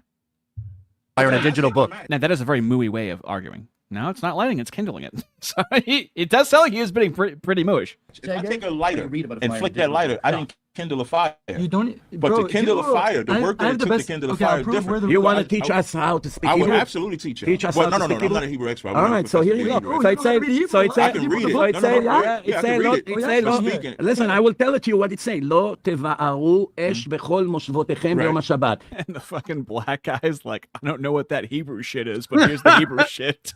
I wish he could like speak Hebrew in a black accent. That would be like pretty fucking awesome. Well, let me tell you, like motherfucker. You'd have to end it with that. Do not light any fire in every place you live on the Sabbath. That's the covenant with God. We're not allowed to desecrate So the y'all don't Sabbath. cut the heat on And the by Sabbath. the way, you should know that even a Jew that is not So black, why are we having this conversation? even a about Jew that heat is on the- even a Jew that is not black, You're not truly Jewish. and it was absolutely That it's not. don't even make sense. There's nothing I'm to not do with Jewish Jewish. either. No, none of y'all are Jewish. Did you convert? Yeah. Your mother is Jewish. Pounded. You're born to a Jewish mother. I'm glad you said that. In the Bible, are you an Israelite by your mother or father? By the mother. Where? Because you cannot. Where in the Torah? Listen. Where? You cannot prove who the father of the Where baby in the is. Torah? That ain't what I asked you. Remember? Yeah. We have It's an oral 12. Torah. It's 12 tribes of Israel, right? Yeah. And now Wait, let's just walk. You cannot let's prove just who walk- the father is. So Wait, therefore, let's it's just not walk possible this- that millions let's of just people walk- who do let's not. just- The black guy doesn't understand that you can't prove who the father is. He doesn't understand this concept that is being said to him. He is insisting on ignoring it and trying to speak. Who the let's just father walk it is. down, Is though. this a concern with giving them gold that they'll Hold make up. shit like that? Because now I actually agree with you. Yeah, you could. Do you not want to give them gold because they make stupid shit like that? They roasted them. Wait, hold up. No, now we're Let's on the walk same this page. dog. There's 12 tribes of Israel, right? Yes. All men, right? Yes. Dinah was a daughter of Joseph, The Jacob, time rather. before the Torah was given and went by the father. After the What? Torah was given, it The goes by Torah the mother. was no. Where? Yes. Where? Do you know what the oral Torah is? Where? Torah Shabbat Peh? Where? You know what Torah I'm Shabbat Peh asking you. is? Show me in the Torah We believe- where you ever went by the mother. Okay, the case of the Israelite. You remember the Israelite that got You stoned? gotta just tell me No, what you're you're getting reading. confused. I'm not confused You're at all. going by the father only. That's if what the Bible If goes you're by. Kohen or Levi. No, Which tribes you believe? Now I'm gonna cap this off because it gets very rough, as you can see. Yeah, this is painful to watch. It is. I Like, know. my God. It Like, sounds fun in your brain, but it's two women arguing with each other. yeah. But the black guy does make an unbelievable point that I have made, and this point needs to be made over and over and over again, and I need to hear it not from a black Hebrew Israelite. Out of Ham. That's it. It didn't come out of Yefet and they didn't come out of Sem. That's not true. Sam we is come from the father of the Israelites Jews. come from Shem. We come from Shem. From We don't come Shem. from Ham. Yeah. We don't come from Ham. All right, but again, Listen, the Arabs you come. you When y'all come- take that Shemitic term, you know y'all what? are bastards for stealing it. You know how- because the Arabs are Shemitic, the Yeah. Chinese and Japanese are Shemitic, and we are Shemitic. You know what? But y'all take ownership of that. Yeah. And that's parts of that are right, but like the Semitic world is maybe like less than 5% Muish. Wait. Yeah. Wait. He's like, we are Ham. Then why do they like chicken so much? What? If they are Ham, right? Why do they like chicken so much? Just saying, right? Lord. Let me ask you Like, a what question. type of- When what type someone of, hates Arab, yeah. did they call him What type of, anti-Semite? When someone what- hates an Arab, did you ever hear That's someone one of my naming favorite them jokes. anti-Semite? I always say, When someone I'm an hates- anti-Semite. I hate Arabs. Did you see how Matan demanded that the black give him his ring? When someone hates the black because y'all stole people, it. do you hear anyone who say anti-Semite? That's only because y'all when, stole it. Only when they hate the Jews. Y'all stole it they in the are called- 1800s. Y'all coined the phrase and stole it as the Ashkenazis, which is weird when the We're not Ashkenazis Ashkenazi, says we're that Sephardi, but okay. when I said when the Ashkenazis stole it, which is weird because Ashkenaz technically is Japhet, but then they say they Jews. Not the Bro, Jews. don't- The Jews were scattered Bro. around all No, nations. you're not getting this, dude. No. But that's such a good point that I need to hear more often that they hijack the term Semitic. Because even if you look up the word, like, Semitic isn't a thing. Yeah. Conventionally. Yeah. There's no such thing as really Semitic. There's only thing is anti-Semitic. Yeah, isn't it? I think it's the descendants of Shem. I mean, the Moorish thing is that there's Shem, Esau, and Ishmael, and Ishmael is the Muslims, Esau is the whites. I don't know who the blacks are supposed to be actually in that legend, to be honest. I don't know if they know either. But do we have any soupies? And I can show some. We do, and I got this artistry. thing I want to like finish Excellent. off with. The what if Kamala like won? But yes, we've got a couple of supers. Yes, sir. Banana Kong for $5. Thank you, mate. Not about. Matan is the male version of the Hawk Tour chick. Only difference is he's funny. That is well, that goes a long oddly way. accurate. That is oddly accurate. He's like Hawk pretty Tour. vapid. Yeah. the Hawk Tour chick was like not funny at all. Torture White for $5. Only God can carry out the death penalty, but God put us in charge. Therefore, it's not us doing it. It's God. Yeah, precisely. Oh, see, this guy gets it. You're on the payroll of the Jews. Oh, okay. This guy knows it a little too well, if you know what I'm saying. Yeah, but he's right. Yeah. Megismo, 1 month's membership.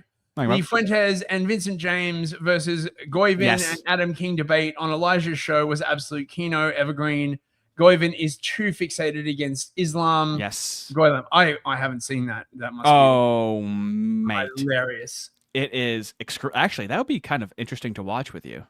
Yeah. That would be kind of interesting because I was just watching it for the entertainment value. Oh, but do you know who Adam King is? Yeah. The awesome Moo. It's against that guy. Yeah. Gavin is on his team in the conversation, and it's Vincent James and Nick Fuentes explaining how Dude. much Moos hate Christians, dude. You might actually pop a blood vessel watching it. Right. So Goyven is on the side of Yes. the guy who literally hates Christians. Oh, And that's when Gavin finds out for the first time. This, I think, is maybe like a year or two ago, maybe 2 years ago. oh yeah, I've seen that clip. I've seen Yes. that clip. Yep. Where he says he'd rather the Muslims than the Catholics, right? Yes. And he's like, Yeah. what? What? Babe, what? Okay, right. We're gonna finish off with this lovely bit of AI slop that I found. I don't know like who made this. I also have Arden's James Lindsay memes that are pretty incredible. Nice. Okay. So, what if Kamala Harris had won, bros? There's a happy 4th of July to all of you from the alternate timeline.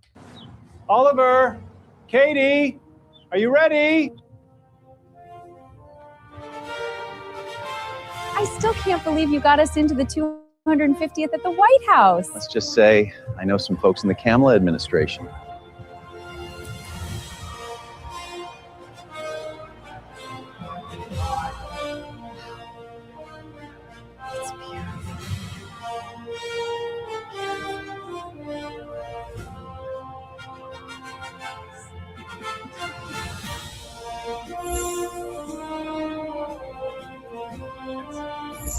Mom, please!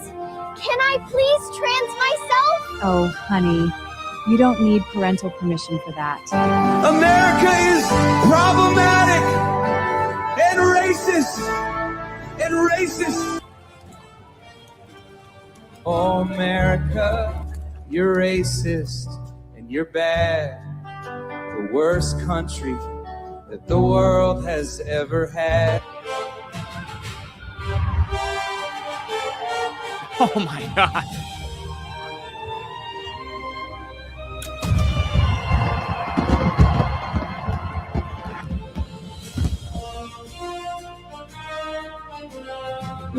What was that? Can you believe that we would host the UFC at the White House? Can you believe that we would do that? Think of what the left would be doing if they were in charge and what they've already done. It's pathetic.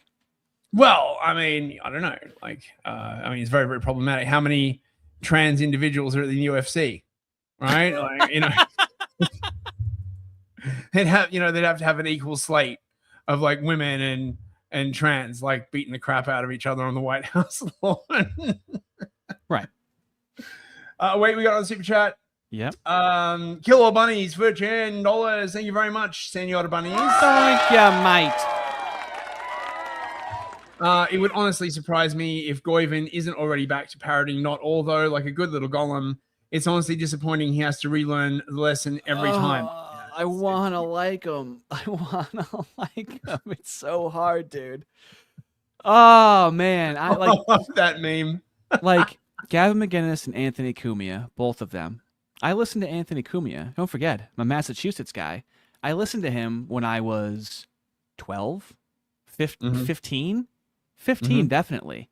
So I listened to it was before internet radio. I was like, ooh, satellite radio.